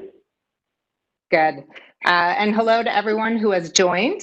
Again, I'm Gretchen Bobroff, and as Senior Director Brand Partnerships at Magnite, which is a recently merged combination of the Rubicon Project and Telaria platforms, my focus and that of our brand team is supporting advertisers that have brought some or all of their programmatic media buying in-house. So really excited to be here today, excited to join John. And today's conversation is really a great chance for us to learn more about John's experience and insights helping HP navigate the in-house process, which will hopefully be insightful for other brands considering taking this step, as well as the vendors and partners who help support them. So with that, John, you ready to get started? Yeah, let's go. All right, let's do it. Okay, the IAB and Accenture recently released a report that showed over 50% of US brands have brought some programmatic in-house, while nearly a fifth, or 18%, have brought it all in-house. What do you think is driving this trend, and can you speak specifically to HP's interests and motivations bringing its programmatic media buying in-house? Yeah, great question. I think it's an evolution in what we're seeing in media buying. And spent a good amount of time in the media agency space prior to coming to HP. Really saw that shift towards more transparency, more demand on cost savings and performance improvements. And I think that's kind of naturally led to this place. And it's part of the reasons HP brought things in-house was to really get that speed to market. It's helped us get into market a lot faster with a lot of campaigns and seeing performance improvements. When you cut down the amount of jumps between people, it really helps move things quicker. And in a lot of ways, like I said, it's improved performance, seeing some cost efficiencies and things like that too. Awesome. Well, I look forward to digging into that a little more. But first, before you guys got started, kind of who were your in-housing role models, or who did you look to for inspiration, and how did that kind of help shape your perspective? So I would say the journey at HP started several years ago when we decided to bring our technology stack in-house. And what it did is it opened up a lot of questions that we started to understand the performance and what was working, what was not. And I think we were just aware that the industry was moving this way, and started having conversations and understanding what other people were doing. And a lot of companies, I think, were doing more of a hybrid model like we were doing, which was start to bring the technology and the data in-house, and then eventually start activating. We started looking at some different companies, and myself and my boss went to a couple of conferences, had some meetings with different companies, some who were speaking on the subject, some who were just in attendance and having coffee and some conversations here and there. Disney was one that we talked to initially early on. Anheuser-Busch had some conversations with Adobe and also Bayer, who's participating in this as well. So we talked to a lot of different brands, started to explore it, and kind of eased our way into it, so to speak. Okay. So can you elaborate a little bit on kind of the additional preparation and the due diligence that went into ensuring HP was set up for success once you did decide to pull the trigger? Yeah, so we did due diligence from just looking at how much it would cost us to do it in-house. The infrastructure, the staffing and all that. We talked to a lot of companies who were doing it and tried to understand how large they were making their teams to start, what was the scope of their work to start.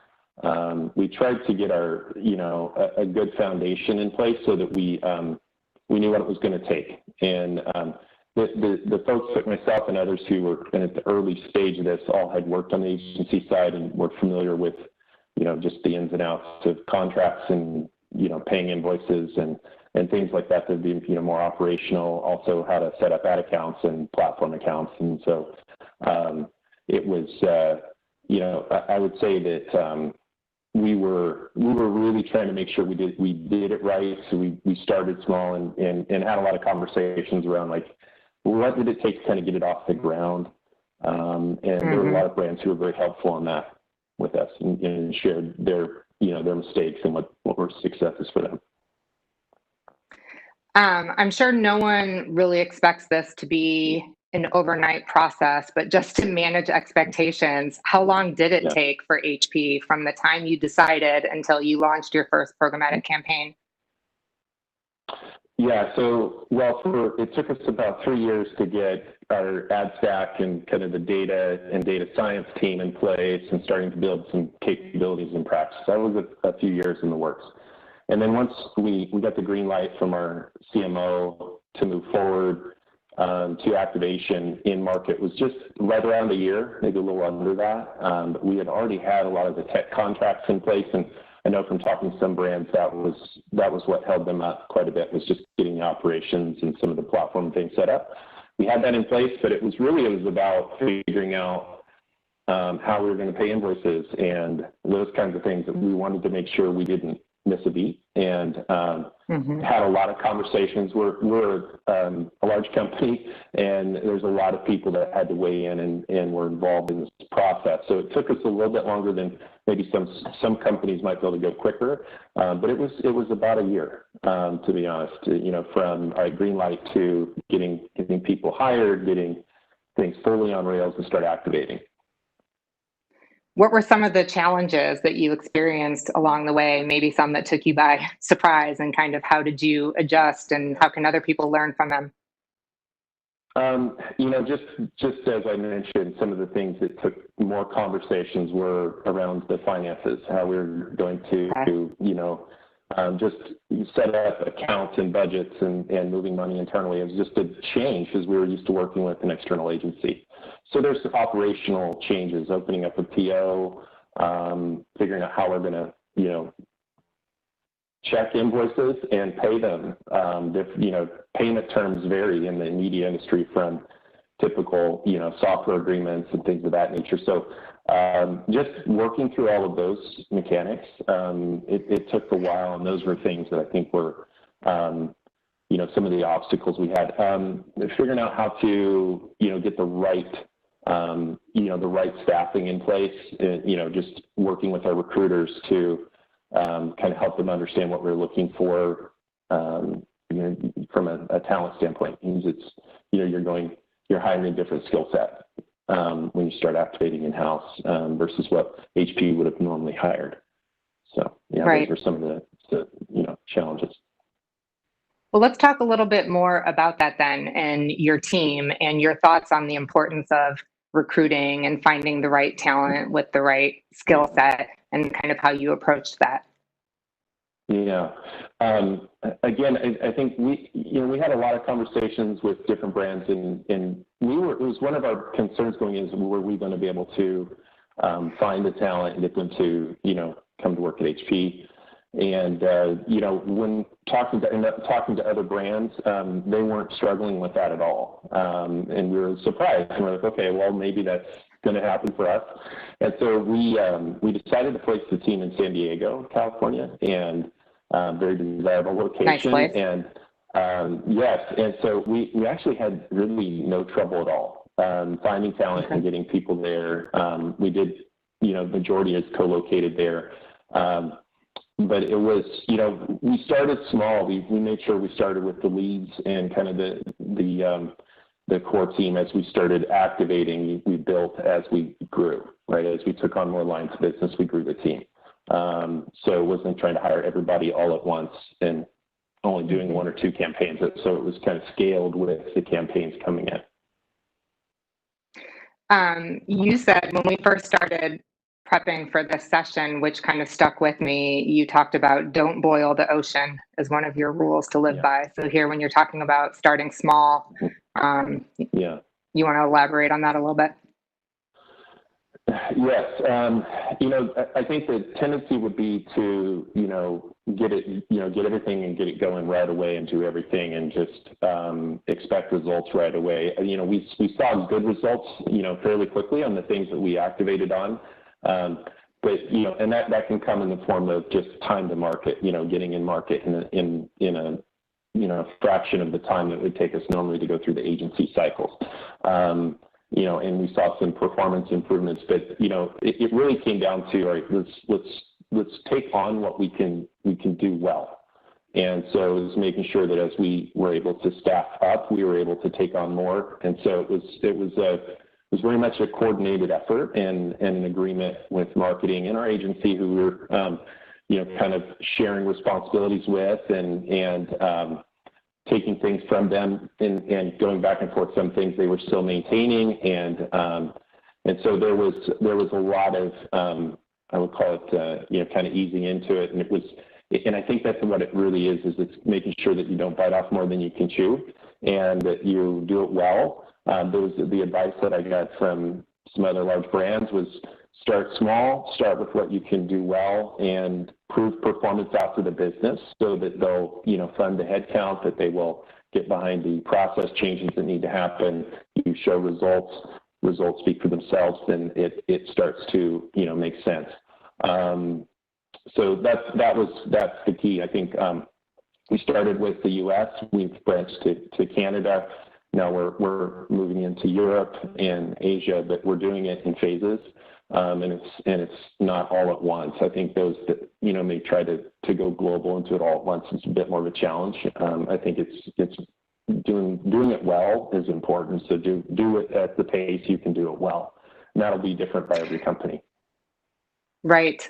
And would you say that knowing when you need help and accepting it would be part of the process as well? Like we've discussed a lot, and I would love to hear your thoughts here about kind of the role you see agencies and the opportunity for agencies with in-housing brands and kind of how they can continue to work with brands like you and how you continue to work with PhD. Mm-hmm. Yes, I think the role of the agency is still very important, and I think their presence will remain in most scenarios of in-housing, and I can envision where that may go back and forth with various companies where they may take more in-house and realize these are things we're not really good at. We would like some support. So I think in general the agency's role, to develop more flexibility in their model and versatility, being able to help in areas where maybe negotiations at large scale, some of the operations things, ad operations, some technical things that might be hard to staff up or scale in-house. So there are definitely some things that agencies can help fill gaps that might happen on the in-housing side, and then also being ready to help out when there are large surges of campaigns. So sometimes that can be the case with large brands. You have things that will ebb and flow, and so having flexibility with the agency. But I think agencies, having spent a long time with agencies and having good relationships with the agencies we've worked with, I think it's they definitely provide a lot of value to brands. So it is about finding that right balance and being flexible. So. Right. Let's shift to your supply chain. We've talked a lot about the need for buyers to understand where they're getting their inventory from, and I know you've undergone similar exercises for HP. Can you talk about how your team has worked to gain this visibility, and have you involved your SSPs or exchange partners in the process? Yes. So I would say inventory quality is something that's been near and dear to myself and the HP team for a while. A few years back, I worked with a few partners. Integral Ad Science IAS does our ad verification globally, worked with them, and we brought in a lot of industry experts and had a bit of an internal workshop, if you will, trying to figure out how do we improve our inventory from a viewability standpoint, just the opportunity to view an ad, developed a custom standard against that, and tried to help improve our inventory so that we're getting in places that were had a better chance to get a brand message across, all at the same time as being eliminating fraud the best that we can. So we were very focused on brand safety and fraud and just kind of overall quality. This was several years ago. Fast forward, as we started bringing things in-house, we had more control over our inventory, the inclusion lists that we have, the exclusion lists, and realizing it takes a lot of work to go in and understand where your ad's really running, having the protections in place with third-party verification, but also just really going in and having conversations about curating the right kinds of inventory. So we've had done some work with Amino on this front, and they've been very helpful. We're exploring some things with them now as they kind of build the product out and integrate with different SSPs and DSPs. So it's something we've been very, involved hands-on. Everything from just trying to reduce our inclusion list so that we're running on fewer domains, and making sure that we're checking and monitoring those and doing the best we can there, and absolutely starting to look at the SSPs that we work with and reducing the number to a manageable set, and working to develop and curate good relationships, good PMPs, direct relationships with certain publishers, and so. Right.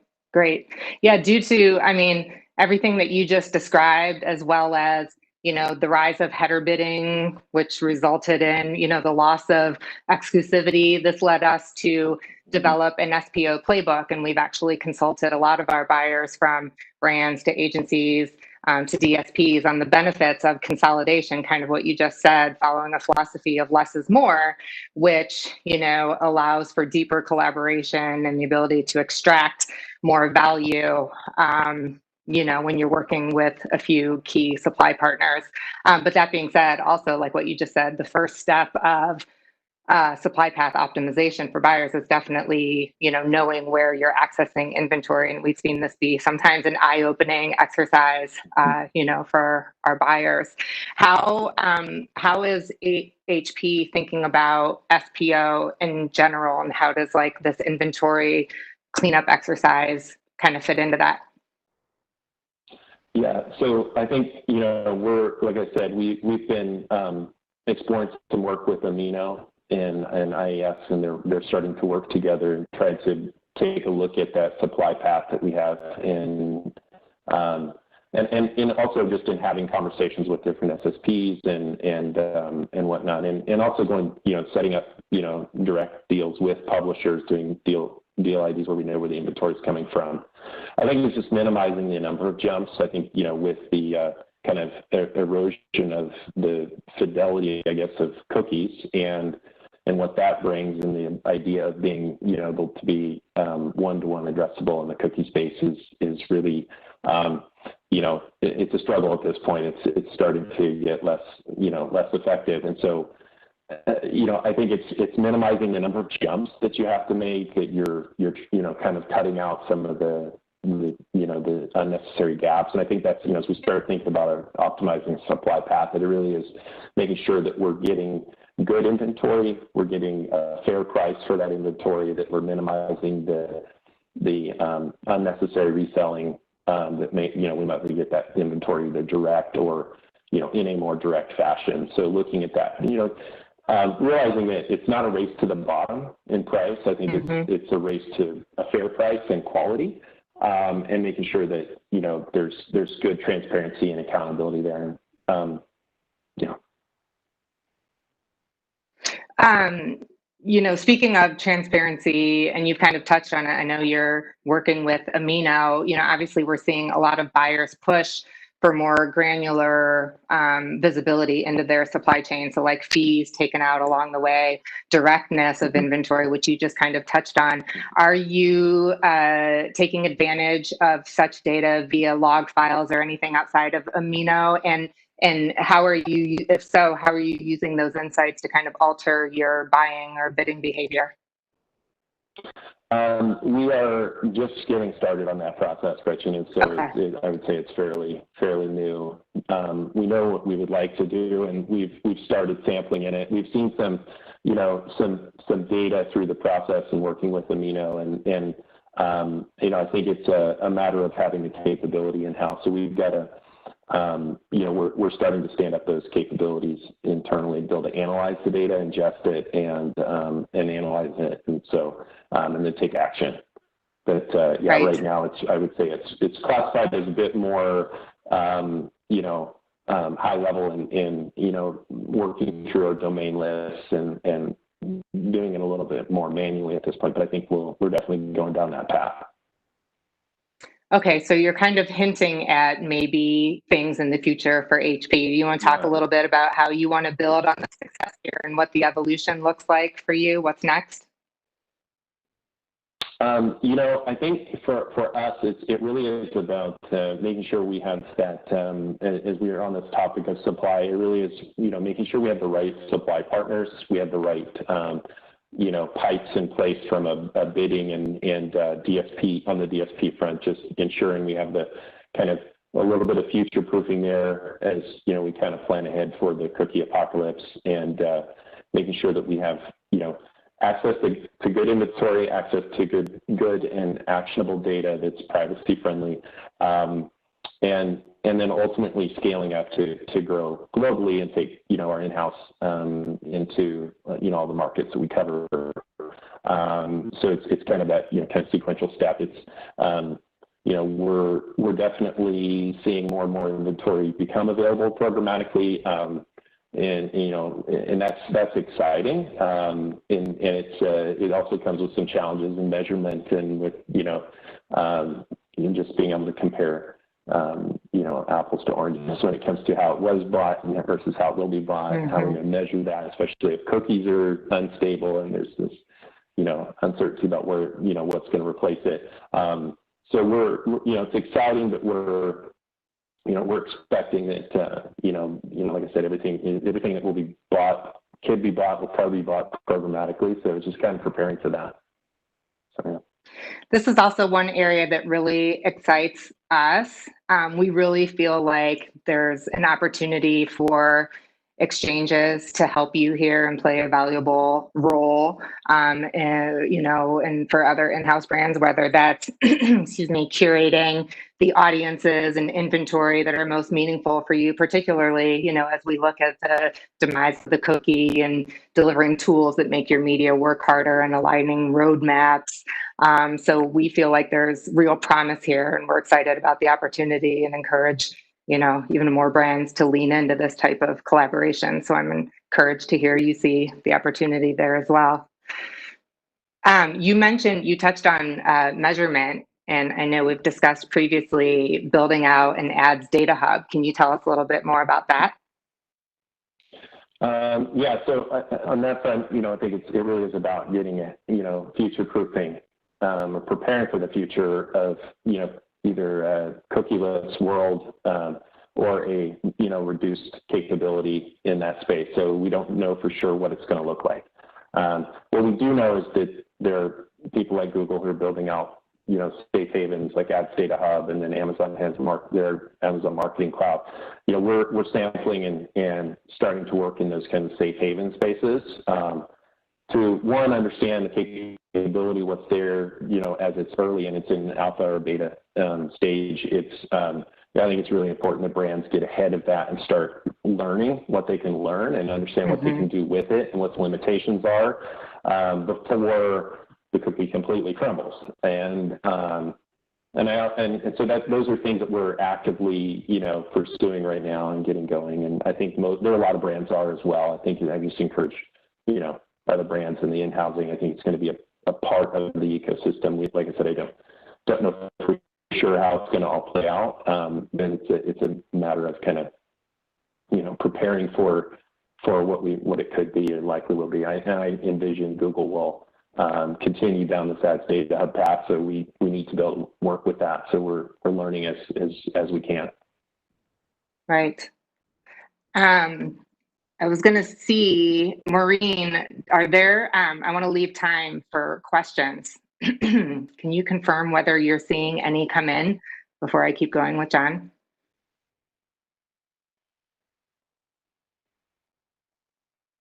John, I wanted to give you the opportunity because, sorry, Maureen, go ahead. Okay, we have a few minutes.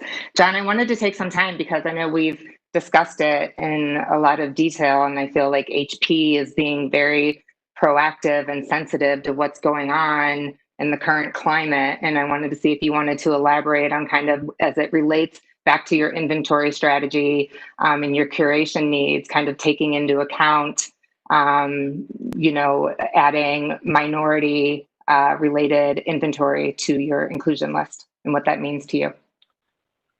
Yeah, so we're actively working to, make sure that we have, minority-owned web properties and publishers in our inclusion lists and setting up PMPs as we can. I think it's, we're actively working on that right now with a few different supply partners and making sure that we're supporting those minority-owned companies best we can, so they're not. Kind of falling through the cracks in this huge ecosystem of, programmatic. We felt it was very important. So that's something we've been focused on. Awesome. I do have a couple questions from the audience. Okay. Many brands have drastically reduced media budgets over the past few months. How has your media plan adjusted? If your budget has been reduced, have you gotten more creative and efficient with your strategies? Good question. I think, as with most, we've had budget shifts with, due to COVID and kind of, consumer demand for certain products more so than others. People working remotely, schooling remotely. So we've had some, budget, prioritization and shifts according to that, based on that. But, in general, I think it's been, as the, we've, seen these rapid kind of changes in consumer behavior. With that is, just, come an increase in demand in certain areas. So it's really making sure that we're spending efficiently, that we're still getting good performance there, and we're able to, map our campaigns to the kind of current supply and demand realities. So, and similar messaging as well. So pivoting it in a sensitive way, because understanding some topics might be sensitive when it comes to, remote work. And so not everybody's able to work remotely. So we're trying to be sensitive to that. So but we're definitely, I would say it's very performance focused, making sure that we are, getting a good return for our investment that we do have in market. And like I said, kind of making sure that we're aligned to the kind of changes in consumer, behavior, both from a commercial B2B application, but also from a B2C application. Gotcha. How can marketing and technology leaders structure their teams and recruit highly coveted talent for a new era that demands an increasing array of skill sets? And we also touched earlier on how the pandemic is impacting recruiting from, this work from home scenario. Yeah, so that's a great question. I honestly, I think what we've found is that we've, as a business, HP has been able to quickly pivot to working remotely. So we went from most folks being in an office to everybody working remotely, and we've pivoted as a company. I think a lot of companies have done very well to adjust to that. And we've had to adjust some of the things we've done as far as onboarding new people through this period. It's been a different experience. And so I would say, the types of people to build for the future, kind of bringing things in-house is, again, it's think in terms of, I'm a big believer in bringing in diverse talent, diverse backgrounds and experiences, obviously having qualifications for the job. But in a lot of ways, you want to make sure that you're bringing, fresh ideas to the table and people that will, see your advertising through the lenses of our customer base. And so I think, just with, when you're working with an agency, you benefit from a diverse set of people working on a number of different clients. They can bring ideas to the table that might be, might be helpful to you if you're, kind of stuck in one way of doing things. As you build a team in-house, I would just encourage you to think about making sure that you're doing everything to have a diverse background of talent that can bring, new ideas and innovation to the table. Making sure that you're, from a philosophical standpoint, that you're going the same direction, but you have different ways of getting there. I think, different ideas and viewpoints, I think, is really important. And, with the remote side of things, it's something that we're looking at is just, how do we think about recruiting talent and, and having talent in different locations, remotely, and then bring them together strategically as it's, deemed safer to travel and co-locate. But I think it really is about making sure you get the that right set of people on the team that will be problem solvers, that are learners. Because this is changing and evolving so quickly, you have to have people who are just inquisitive and want to learn and be flexible and go-getters, if you will. Hopefully we have time for one more here. What trends in consumer behavior are of particular importance to you and marketers now? How are they consuming media differently? I think what we've seen and what others have seen, have been hearing, obviously, from our partners and the folks we work with, is you know, as people transition to, you know, more work remotely, you know, not doing some of the normal traveling that they would do in the summertime, spending more time at home. There's been a lot more entertainment time. I think we've seen a pretty significant increase in the amount of time spent on connected TVs. So there's been an uptick in certain types of formats and opportunities to advertise there as more time is spent, you know, kind of, you know, recreating in front of a television or in front of a device in a home setting. I also think the learning from remotely or in my children's case, they're all remote right now. That may be a hybrid. So just, you know, there's an increased demand in you know, having a computer at home and having, you know, access to technology at home to be able to accommodate some of those things. So we're seeing a pretty, you know, pretty good demand there around that. I think that time in front of the television has gone up, and we're seeing that, you know, more opportunities there. So yeah. Well, as we close up here, are there any other insights that you would like to provide in terms of what else you think HP got right? So you talked about some learnings, but like, what are some things that you think you did really well that others should really consider including in their strategy? Yeah, so I think it's, you know, try to learn from others who have made mistakes, and try not to repeat those mistakes. I think every company is going to be a little bit different. So just saying, I'm going to take the plan that HP did or Bayer did or Disney or whoever else, you're going to have to adapt that to your business. And so being willing and able to adjust and think in terms of making sure you have steps and processes in place to do contracts and pay bills, because those are things that can quickly shut everything down. Go at it one step at a time. Make sure you prove results. I think those are really important things that I, you know, felt like we did, and I would encourage others to do. And I also think is get the right people on the team to start, so that you have people who know how to do this, who have an entrepreneurial mind, build something, and are flexible and willing to, you know, wear different hats, and it's okay. They're not, you know, just expecting to do one thing. They might have to do 2 or 3 this week, and that's okay. So we had some great people to start this thing and get it off the ground, and that made all the difference in the world. So, yeah. We have another question from the audience. Many brands are growing budgets within CTV, which delivers a valuable audience, but which still is a bit of the Wild West when it comes to standards. How is HP approaching CTV? Have you seen success there? Yes, I would say we're seeing success. I would agree there's some challenges as far as measurement and standards are concerned. I think from our standpoint, we've tried to focus in on knowing who we're getting the inventory from, that it's actual CTV inventory and not something that's, you know, maybe running on a tablet, you know, an app that's running. So we want to make sure that we're getting it, you know, as direct from the source as possible, and making sure we have the right ads to run there.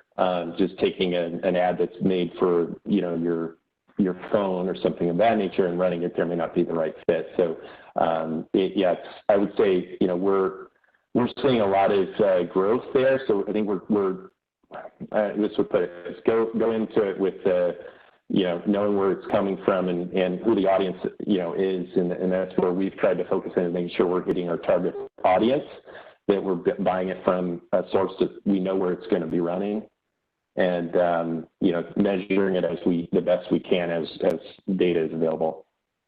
So. Here's another one. What led you to create a custom ad viewability standard? Yeah, so again, it was on that same mindset of I really wanted to maximize our opportunity with our customers and make sure we're getting maximum value for the impressions we're buying. And so the industry standard was better than what it was nothing for a long time, right? And so we felt like the industry level standards were okay, but not really adequate for what we were trying to communicate in our ads. And so to elevate that and make it a little bit more conservative felt logical to us. And so, you know, we did some initial testing there and measured and found that to be the case. that we saw, better brand metrics and conversion metrics with an elevated viewability standard. So it really started with the idea of improving the opportunity of our ads to actually work with customers. Not saying that the industry standard was a bad thing. It was a move in the right direction. It was just a little bit too low a bar for what we were trying to communicate. So for us, we needed it a little bit higher. So you talked about looking for, at the beginning of the conversation, looking for, transparency and cost savings and performance improvement, what have you. Do you feel like you're on a path to that now? Yes, and I think, from our standpoint, it has been about that, improving that time to market, the ability to pivot quickly when we need to. So, and we've seen that with COVID happening, where we've had to adjust some campaigns and budgets, rapidly in certain areas, and having that ability to turn that over very quickly internally has been huge for HP. And I think that speed and agility is something we'll continue to get better at. While not, I wouldn't say, just flippantly making changes to our efforts, it's just moving some of the jumps. I think I'd say very proud of the work the team has done, to work closer and in a more agile fashion with our marketing teams. What level of executive support or endorsement did you get through this process? Yeah. So we've had, over this period of time from kind of initial thinking about this and due diligence through our current model, we've had 2 different CMOs, and in both cases, they've been 100% behind it. And I would say that for this to be successful in any company, you've got to have the C-suite and definitely your CMO. If it's sitting under your CMO, we've been very fortunate to have two great CMOs, at our helm, and they have been 100% supportive in helping us, not only getting, some of the operational things, like getting, payment terms approved and things like that. Sometimes it has to go all the way up to an executive level, and our CMOs have been champions for us, and it's made a huge difference. So, yeah, I think, Awesome. the higher up your support model for this, the more chance it has of being successful. Totally. All right, Maureen, do we have any other questions from the audience?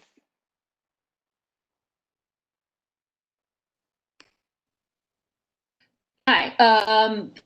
I don't think so, but I think we're just about out of time anyway. So I appreciate. Well, John, this has been a real pleasure. Yes, thank you. Yeah, thank you. Thank you so much to both of you for joining us, and John for sharing your expertise and insights that I'm sure will help a lot of people out as they build their digital media in-house. Thank you so much. Yeah, no problem. No problem. Thank you. Thank you both. And for our last session, we have another media-centric talk with Paul Gelb. Paul is the head of digital activation and investment at Bayer. Throughout his career, he has successfully managed major clients such as Unilever, Citibank, Ford, Pfizer, Intel, AT&T, Disney, Starwood, Best Buy, QVC, and LinkedIn. Prior to Bayer, he's worked in senior mobile and programmatic roles at a number of companies, including Razorfish, MoPub, Twitter, XAD, among other companies.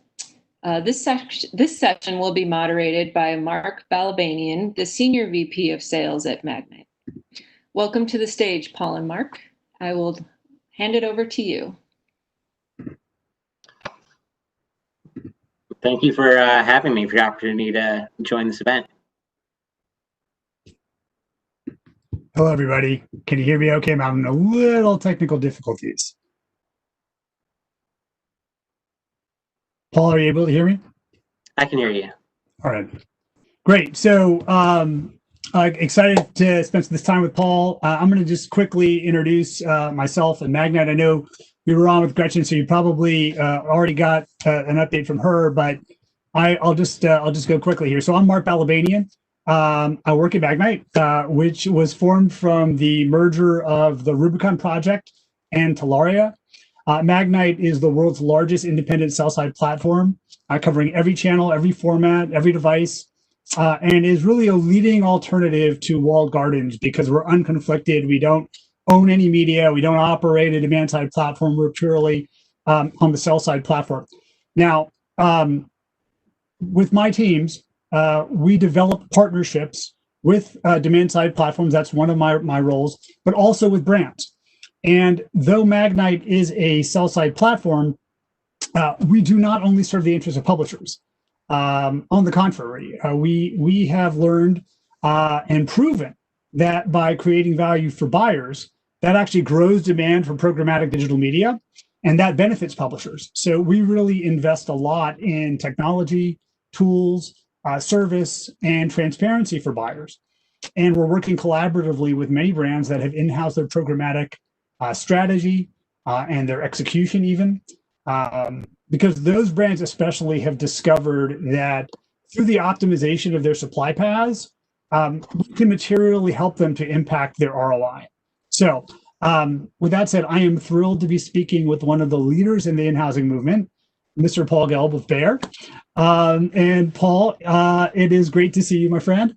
I'm sure you are well known throughout the brand innovators community, but for those of you that may not be familiar, just go ahead and introduce yourself. Let us know a little about yourself.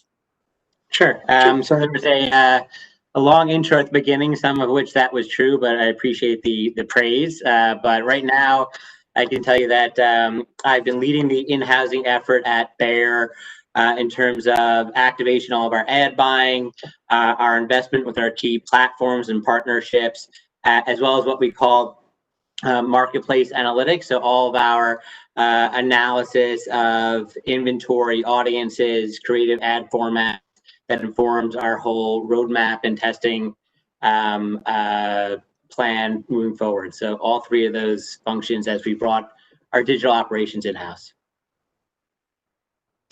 That sounds like an awful lot of responsibility. And we're going to dive into that. But before we do, I was actually thinking back on the last time that I saw you. It was a very different world back then. We were together at a VIP event in Cabo San Lucas, naively eating grilled octopus and guzzling tequila and pontificating on panels together about the programmatic advertising without a care in the world. And that was really like the first week of March. So fast forward to today, I am literally working out of a closet here in San Francisco to avoid the hazardous smoke and deadly virus that are lurking outside. And everything has really changed since Cabo. I'd say with one exception, I am still wearing shorts and flip-flops. It's below the fold, so nobody else has to see that. But that's how I get by here, working out of a very hot closet. So with that being said, I am thrilled to be pontificating with you yet again under any circumstances, including these. So let's get into it, man. Absolutely. Tell us a little bit about what drew you to your role at Bayer. It was a change in your career, having come from working deeply in the programmatic ecosystem. What drew you to the role? So I've been pretty much everywhere in the ecosystem except for the end advertiser side of things. And what I had seen as I was evaluating my next move was just how exciting it was in terms of all these different trends coming to a head and converging, where brands were suddenly pursuing and had the opportunity to build their ad tech stack and their approach and strategy and a team in-house from the ground up, and still leverage their scale and their other existing infrastructure in order to really move quickly with whatever you built on the digital media side in-house. What added to that was a company like Bayer that had such a rich history of data and science and appreciation for people in those fields, with a mission of healthcare for all, of really serving the underserved and looking out 20, 30 years from now, and how many people may not have access to healthcare that we take for granted even today. And when you put all those things together, of the opportunity to really build something and have an impact within that culture and that history of innovation, it seemed like a really exciting opportunity to jump into. Oh, for sure. You know, it's the fruition of, I think, so many things. Like you and I go back quite a ways. I think we first started working together 8 years ago when you were at MoPub, a leading supply side platform. I was at Turn, then a leading demand side platform and data management platform. And back in those early innings of the programmatic game, you know, there was this theory that technology would eventually empower marketers to take more ownership and control over their digital investments and their trading even. And you know, a lot of that now has come to fruition. And as the universe of digital media and programmatic have really expanded, in-housing just became so much more viable. And so I could see why that was a compelling move for you, and something exciting to be at the forefront of, because as long as I know you, you've always been an innovator. You've always been an early mover on things. And so I think you're right in the playbook, and so talk a little bit about how your background as a programmatic insider may have prepared you to orchestrate this in-housing effort at Bayer. Well, to be fair, actually, I think the first time we met in person was my first panel on programmatic ever, and I think I had a cheat sheet with all the acronyms because I was coming over from mobile, and we were just excited to get an ad on the phone. So I was even probably a bit late compared to the desktop folks of coming into programmatic. But I think that scrappiness of being in mobile and having the last 5 minutes maybe of a presentation and having a very a feature-rich and capability-poor device, and trying to put all those pieces together on what the user experience was, how to operationalize it, with a little bit of context of the desktop, allowed me to run pretty quick going into that space. But I was fortunate also to just be at leading companies throughout the ad tech stack, and what I sometimes refer to as a really bad game of telephone. And so having seen behind all those walls, all the way from the agency to the buy side platform, sell side platform, helping publishers, and it really, I think, allowed me to have a view and bring all that knowledge that was in silos into an actual buyer perspective, and see things and know things that you could never know just being a buyer going through all those sorts of loops. So in each stop, I've been fortunate to have really smart people and to learn a ton about how each component works and the impact it has on your investment and the effectiveness of your spend. Oh, for sure. You know where some of the bodies are buried, and that's for sure useful. Now, I bet there were some blind spots for you, some learning curves and some big surprises. So what was it like going from all those experiences to becoming an advertiser? So it had been a while since I was on the agency side, and even really working at transforming a lot of large companies' business and to become more digital. And some of the work I was doing 10 years ago, more on the agency side. And I think one of the things that I realized pretty early was, one, just all the things that you needed to do to change a large organization, particularly outside the tech sector. Having worked at some of the big tech platforms, you start to realize all the things that they put in place to continue to change and evolve at that speed of technology that is moving. And then to go to a large company that had tons of talent, very motivated, great cause, great products, but all the ways and some of the things that you had to bring from that experience in order to operate and have change, not just change, but change that is sustained. Large companies I compare to a little bit of rubber, a little bit of a live organism, in that as you change them, they are built from the ground up to avoid disruption or change, and will just automatically return to their original form. And so if you make big changes, they'll snap back. So a lot of things I had to sort of relearn were the things that you had to put in place to create change processes, scale different ways of doing things, looking at different metrics, and having them sustained and scaled across the organization as new ways of doing things. It's really easy to go back to what was comfortable and the old ways of doing things. So that was definitely one of the learning curves. And even simple things like billing or some of these what you perceive as smaller administrative tasks just have not been neck deep in all the digital transformation and new ways of doing things. So making sure you spend enough time, attention, and tap into all the people who know how it's done now in order to make those changes and make them last. That sounds like it's been a journey. We're going to get into the journey here, talk about some of that in a minute. First, let me just set the stage by saying, for Magnite, Gretchen, who led the conversation earlier, and myself, we work actively with marketers that have brought programmatic, their strategy, and in many cases, their execution in-house. And we have experienced firsthand through those engagements that the pace of in-housing is accelerating. We're partnering with brands across so many diverse verticals, whether it's CPG, pharma, travel, telcos, tech, entertainment, financial services, you name it. And we talk about this a lot. There just isn't really a stereotype of the marketer that opts for in-housing. The thing that those in-housers seem to have in common, however, is a real strong motivation for greater visibility, choice, and control to ultimately achieve a greater return on investment. And so let's, if you can, unpack a little bit, what is Bayer's motivation for in-housing? Why did Bayer elect to be one of those early movers?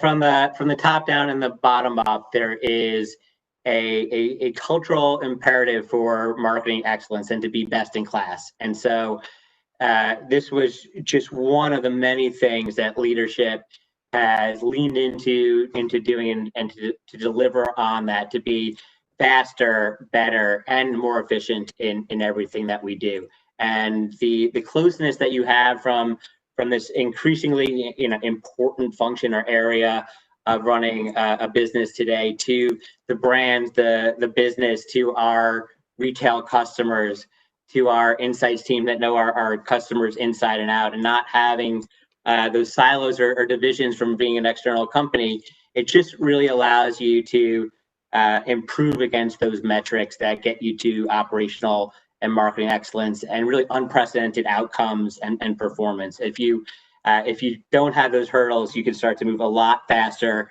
use a lot more information, data, and numbers, and work in new ways that you just can, given the nature of that information and what you need to do with an external vendor. So I think it's a microcosm a bit of the larger decisions that are really important that you have to make around what do you want to really centralize and have a small working team where there aren't silos and barriers, and centralized information working close hand in hand.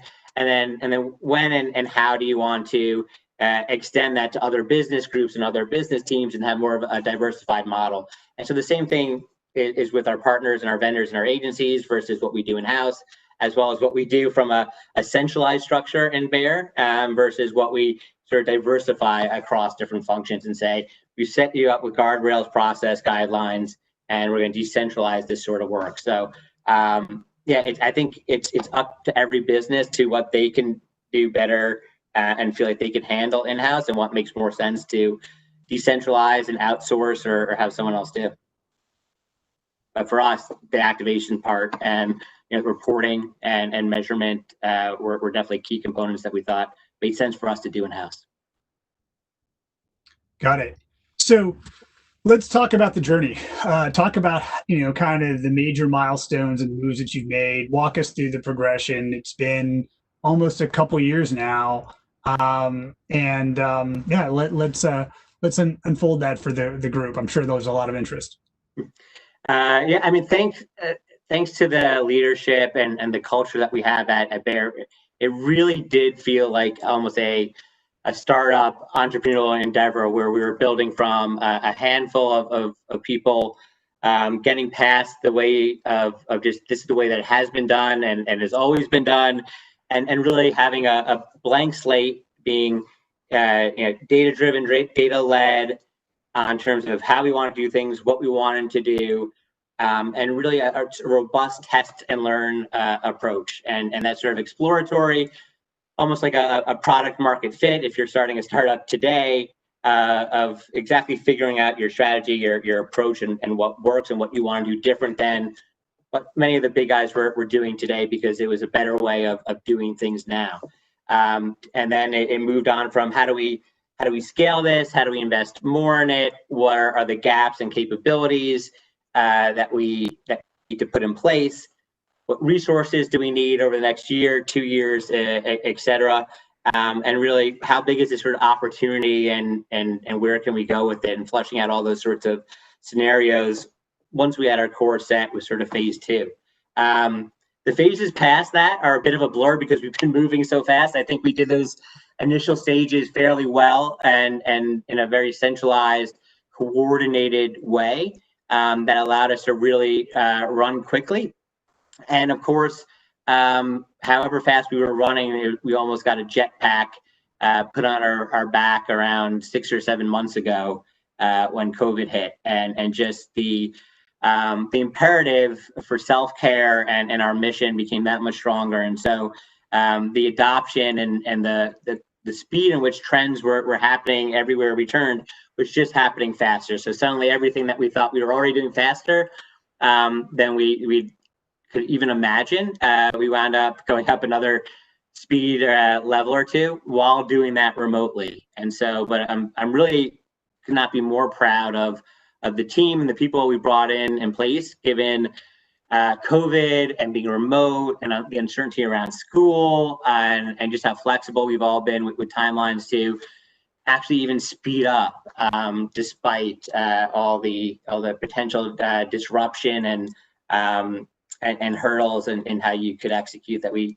never could have predicted or known before. But it's been full speed ahead, and now it's really, I think, thinking about how do we take what's worked and how we do things and some of the approaches and strategies and ways of working, and bring that to the other parts of the business and start to integrate what we're doing really well to the other parts of our business and how we interact with our customers. And that's actually really exciting because it's completely new to me, and some really talented people get to have work sessions, work closely with them, become conversant in their side of the business, make them conversant in digital, and leverage the fluency of our team to come up with some really exciting ways that we could use what we're good at in digital media to drive some of the other tactics and initiatives that we're working on.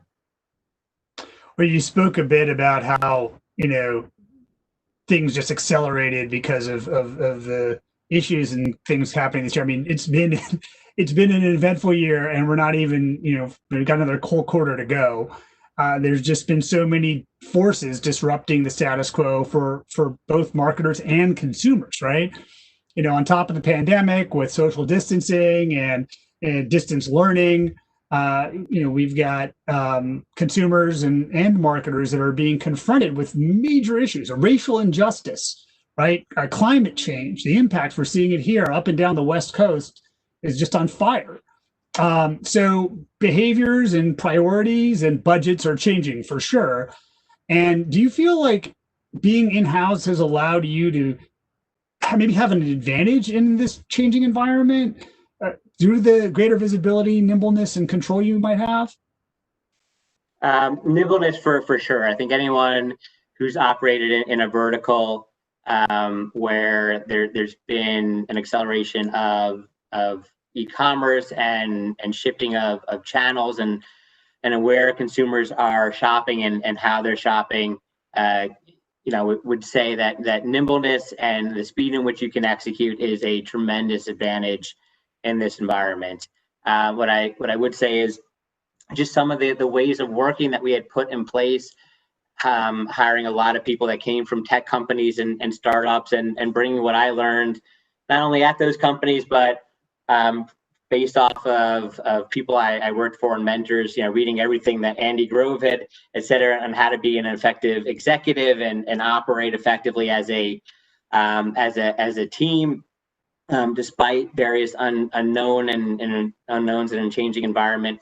Having all that already in place really allowed us to not only move at that speed, and move at that speed within an organization like Bayer, but I think do it really well and excel in this environment in ways that it would have been very reasonable to say, hey, there's so much going on, chalk it up to just a crazy year in a crazy environment. But I think the team has actually thrived once all these ways of working really became even that much more of an impact and in helping us and deliver business success. Yeah, makes sense. Let's get a little bit into some of the nitty gritty of what what in-housing really means, and some of the work that you're doing. Like, many of the teams that we work with at Magnite are looking for more efficient media buying. At the end of the day, what they really are trying to accomplish is getting more consumers and selling more of their products.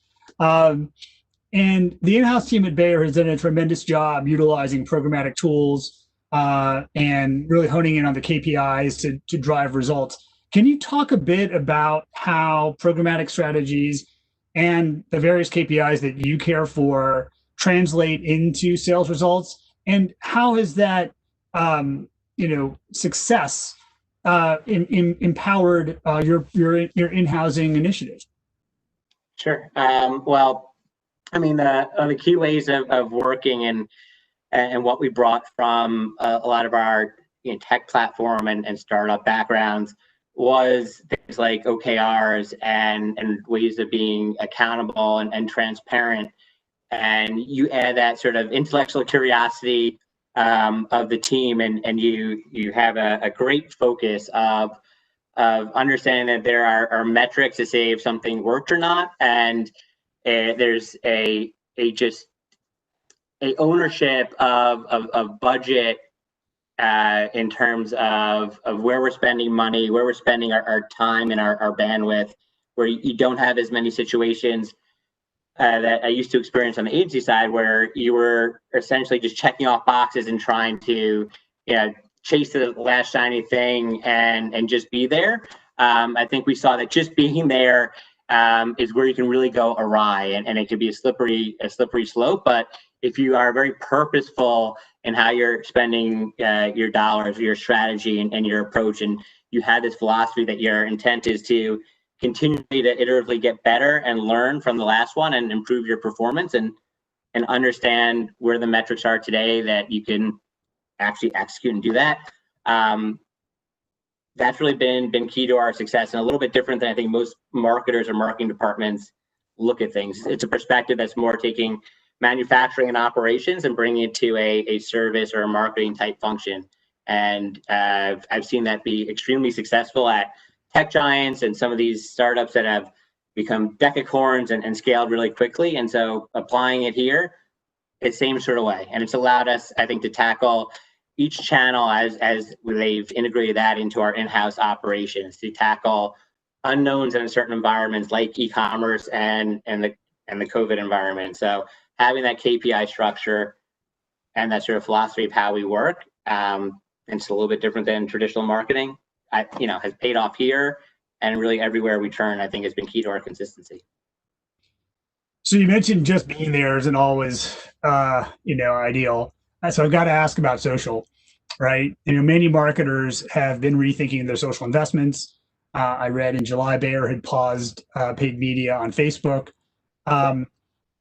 Were you able to, again, sort of evaluate social in a more nimble way and be more decisive in particular, because maybe through your in-housing, you're just not as reliant on any technology provider or media provider as you might otherwise be?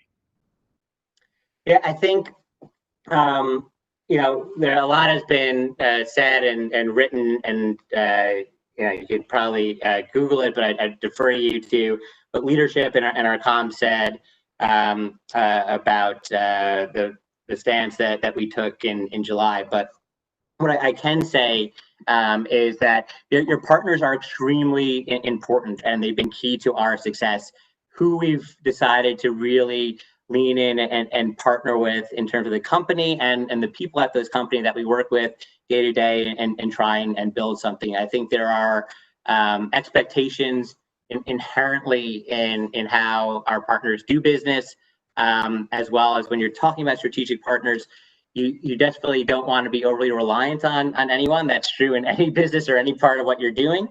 You want to have that flexibility and not have a gatekeeper be over influencing your business outcomes. At the same time, you want to consolidate and have a large enough partnership where you're giving your contacts and the people that you work with on the other side of things the ability to get their resources, finance, and everything on their side to actually lean in and in earnest, really build something new with you and provide you the type of support that is high impact and meaningful. So we always are trying to have that balance of making sure we have continuity and we're not overly reliant, but we're investing large enough with the right number of platforms so that we can build something that suits where we're trying to go and break new ground and really continue that operational excellence in those results for the business.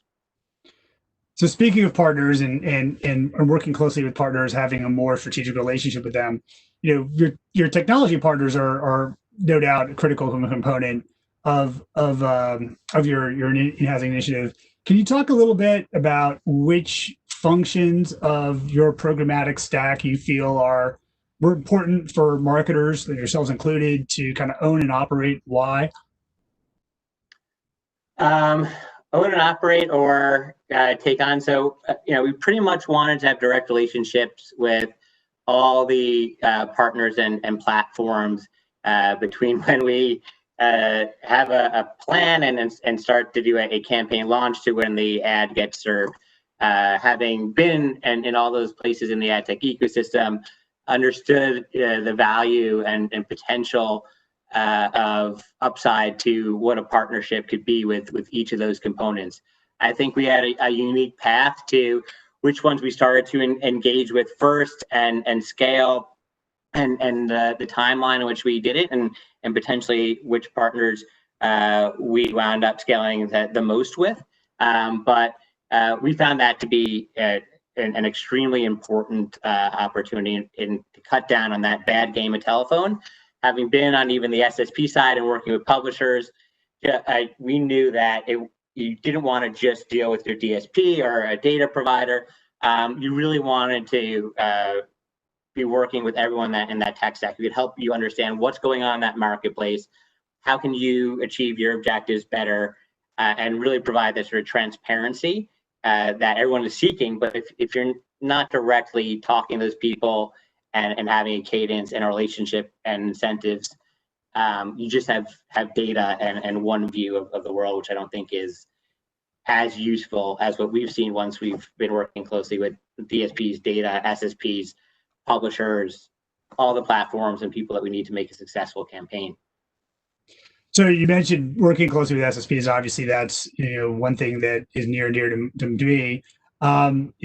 What we have found is that the larger DSPs have historically maintained an agnostic posture towards SSPs, and while they give buyers some basic tools to select SSPs, in practice, those tools don't really allow traders to discern the relative value of SSPs. So traders just typically opt into all SSPs, which means that budgets can get diluted over costly and low quality supply paths.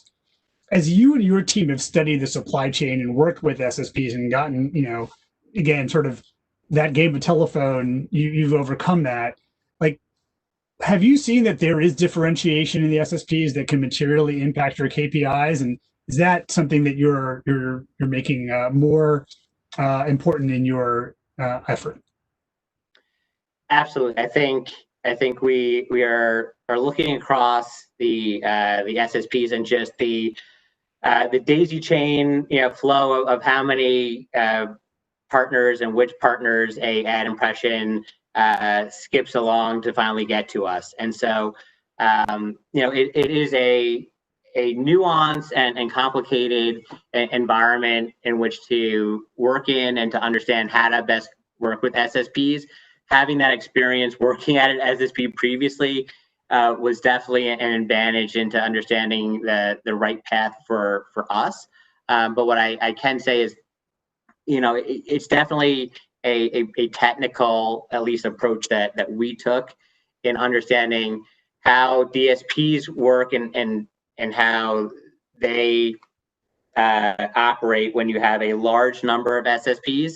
And then if you want to have a larger relationship with fewer SSPs and really build something with them and not just put every exchange into what you're buying or spend against evenly, you should work in a way that doesn't disrupt how the DSP works, but at the same time gets you to where you want to go. And then that's sort of a cryptic way of saying there are supply optimization tools, there are agreements, there are many levers you could kind of pull to get to where you want to get. But the one thing that is constant, having a few key strategic SSP partners is extremely important. Having people there that you're talking to, an ongoing cadence, and a structure of a direct agreement and a business agreement, so that you are getting the most out of those media that runs on programmatic. And I would not necessarily just take a headline from a trade. I think you really want to dive deep with your DSP and with these exchanges to really flush out and test and learn and make sure you do a thorough job, that you're not just cutting out and doing what might logically make sense. You have to take into consideration, one, that you have tens of thousands, hundreds of thousands of publishers, all with different setups on their back end. You have a DSP that is just built and used to having so many exchanges plugged into it. And so you just want to make sure that you're adjusting how you technically operate in a way that moves you forward and doesn't have unintended consequences. But again, that people relationship, and as well as having hiring and access to technical expertise, are the two components that are key to success here. I would definitely recommend working closely with an ASP to all marketers. Well, great. So I'd love to get into some more recommendations, but I am mindful of time. Are we ready to move into the audience Q&A, or do we have a few more minutes for some advice and recommendations?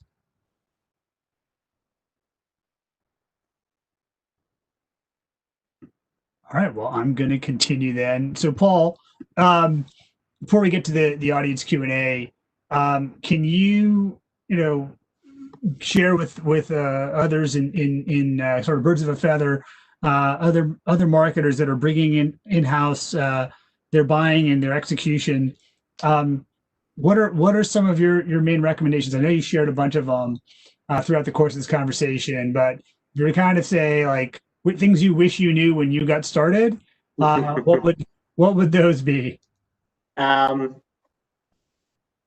would say, measuring what matters and making sure that as much as possible you're getting reporting and measurement and doing some of the unsexy things at the start in order to prepare your data and prepare yourself for operations. It's not necessarily headline worthy or the most rewarding work, but the taxonomy work, the reporting and dashboards and metrics that you're seeing, and the plan and approach you're taking to testing and scaling all of that upfront work is extremely valuable and important down the line. The second thing I would say is hiring, and to start early, working with your HR and sourcing team, and being in a position to bring on the right talent with the right background. And in many cases, it's not necessarily a pure brand career path or agency career path background, and having that diversity of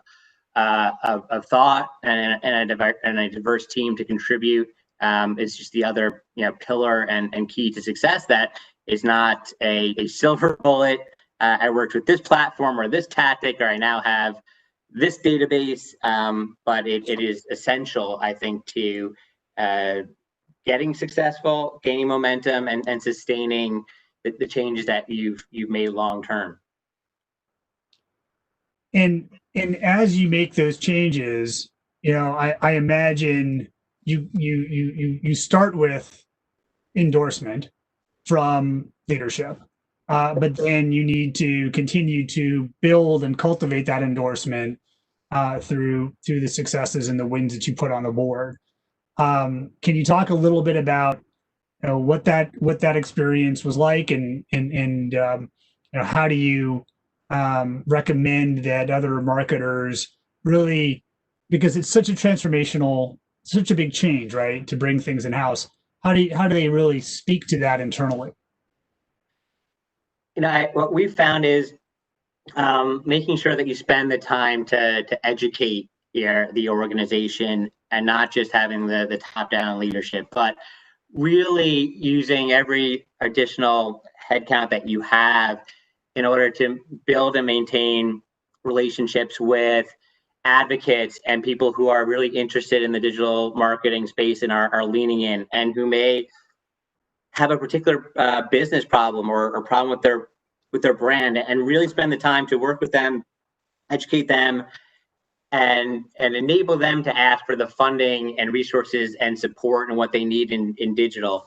And that's been key, as we start off with a centralized place and figuring out what to do, and then transitioning it to the brands and other stakeholders, and they may not be as fluent in it. They might not understand all the terminology and acronyms, but if they can become conversant in it and apply it to their brand and start to explain the ways that they're going to execute it and what's been proven out and the data behind it, that has been key as the next step from that initial top-down support and recommendation. Let's see, Maureen, are you hopping in here? I am hopping in here. We are just about out of time, but if there's an audience question, we can handle one more. Otherwise, we can just wrap it up. Okay, well, looks like we have one. I think there's a question about, and if you're comfortable sharing it, how is e-commerce managed within your organization? Sure. So e-commerce has expanded significantly in that it probably used to be mostly Amazon or heavily weighted towards Amazon, but there is a significant growth in e-commerce, as you've seen from retailers, from these reports over the last few quarters. And so we absolutely handle that in-house, both all the operational and back-end side of things, from the content on product pages and supply and how we operate just within the dynamics of a marketplace and come up organically in search results, as well as the paid media and promotion. And that is something that we started working on midway through this journey and late last year, and have ramped up probably significantly faster than our initial plan, just given where e-commerce has gone and how explosive it's been. But that is something now where we've broken down some silos and are really looking at our media and our operations holistically across brick and mortar, club, e-commerce, and all those places, and do it in-house. Thanks for fleshing that out. I don't see any additional questions, so I will. I'll just say thank you so much, Paul, for sharing all of your insights. Next time we do this, I really hope that there is octopus and tequila, but I will settle for fresh air and natural light, for sure. Take care, my friend, and be safe. Likewise. Thank you, everyone. Thank you so much for the opportunity.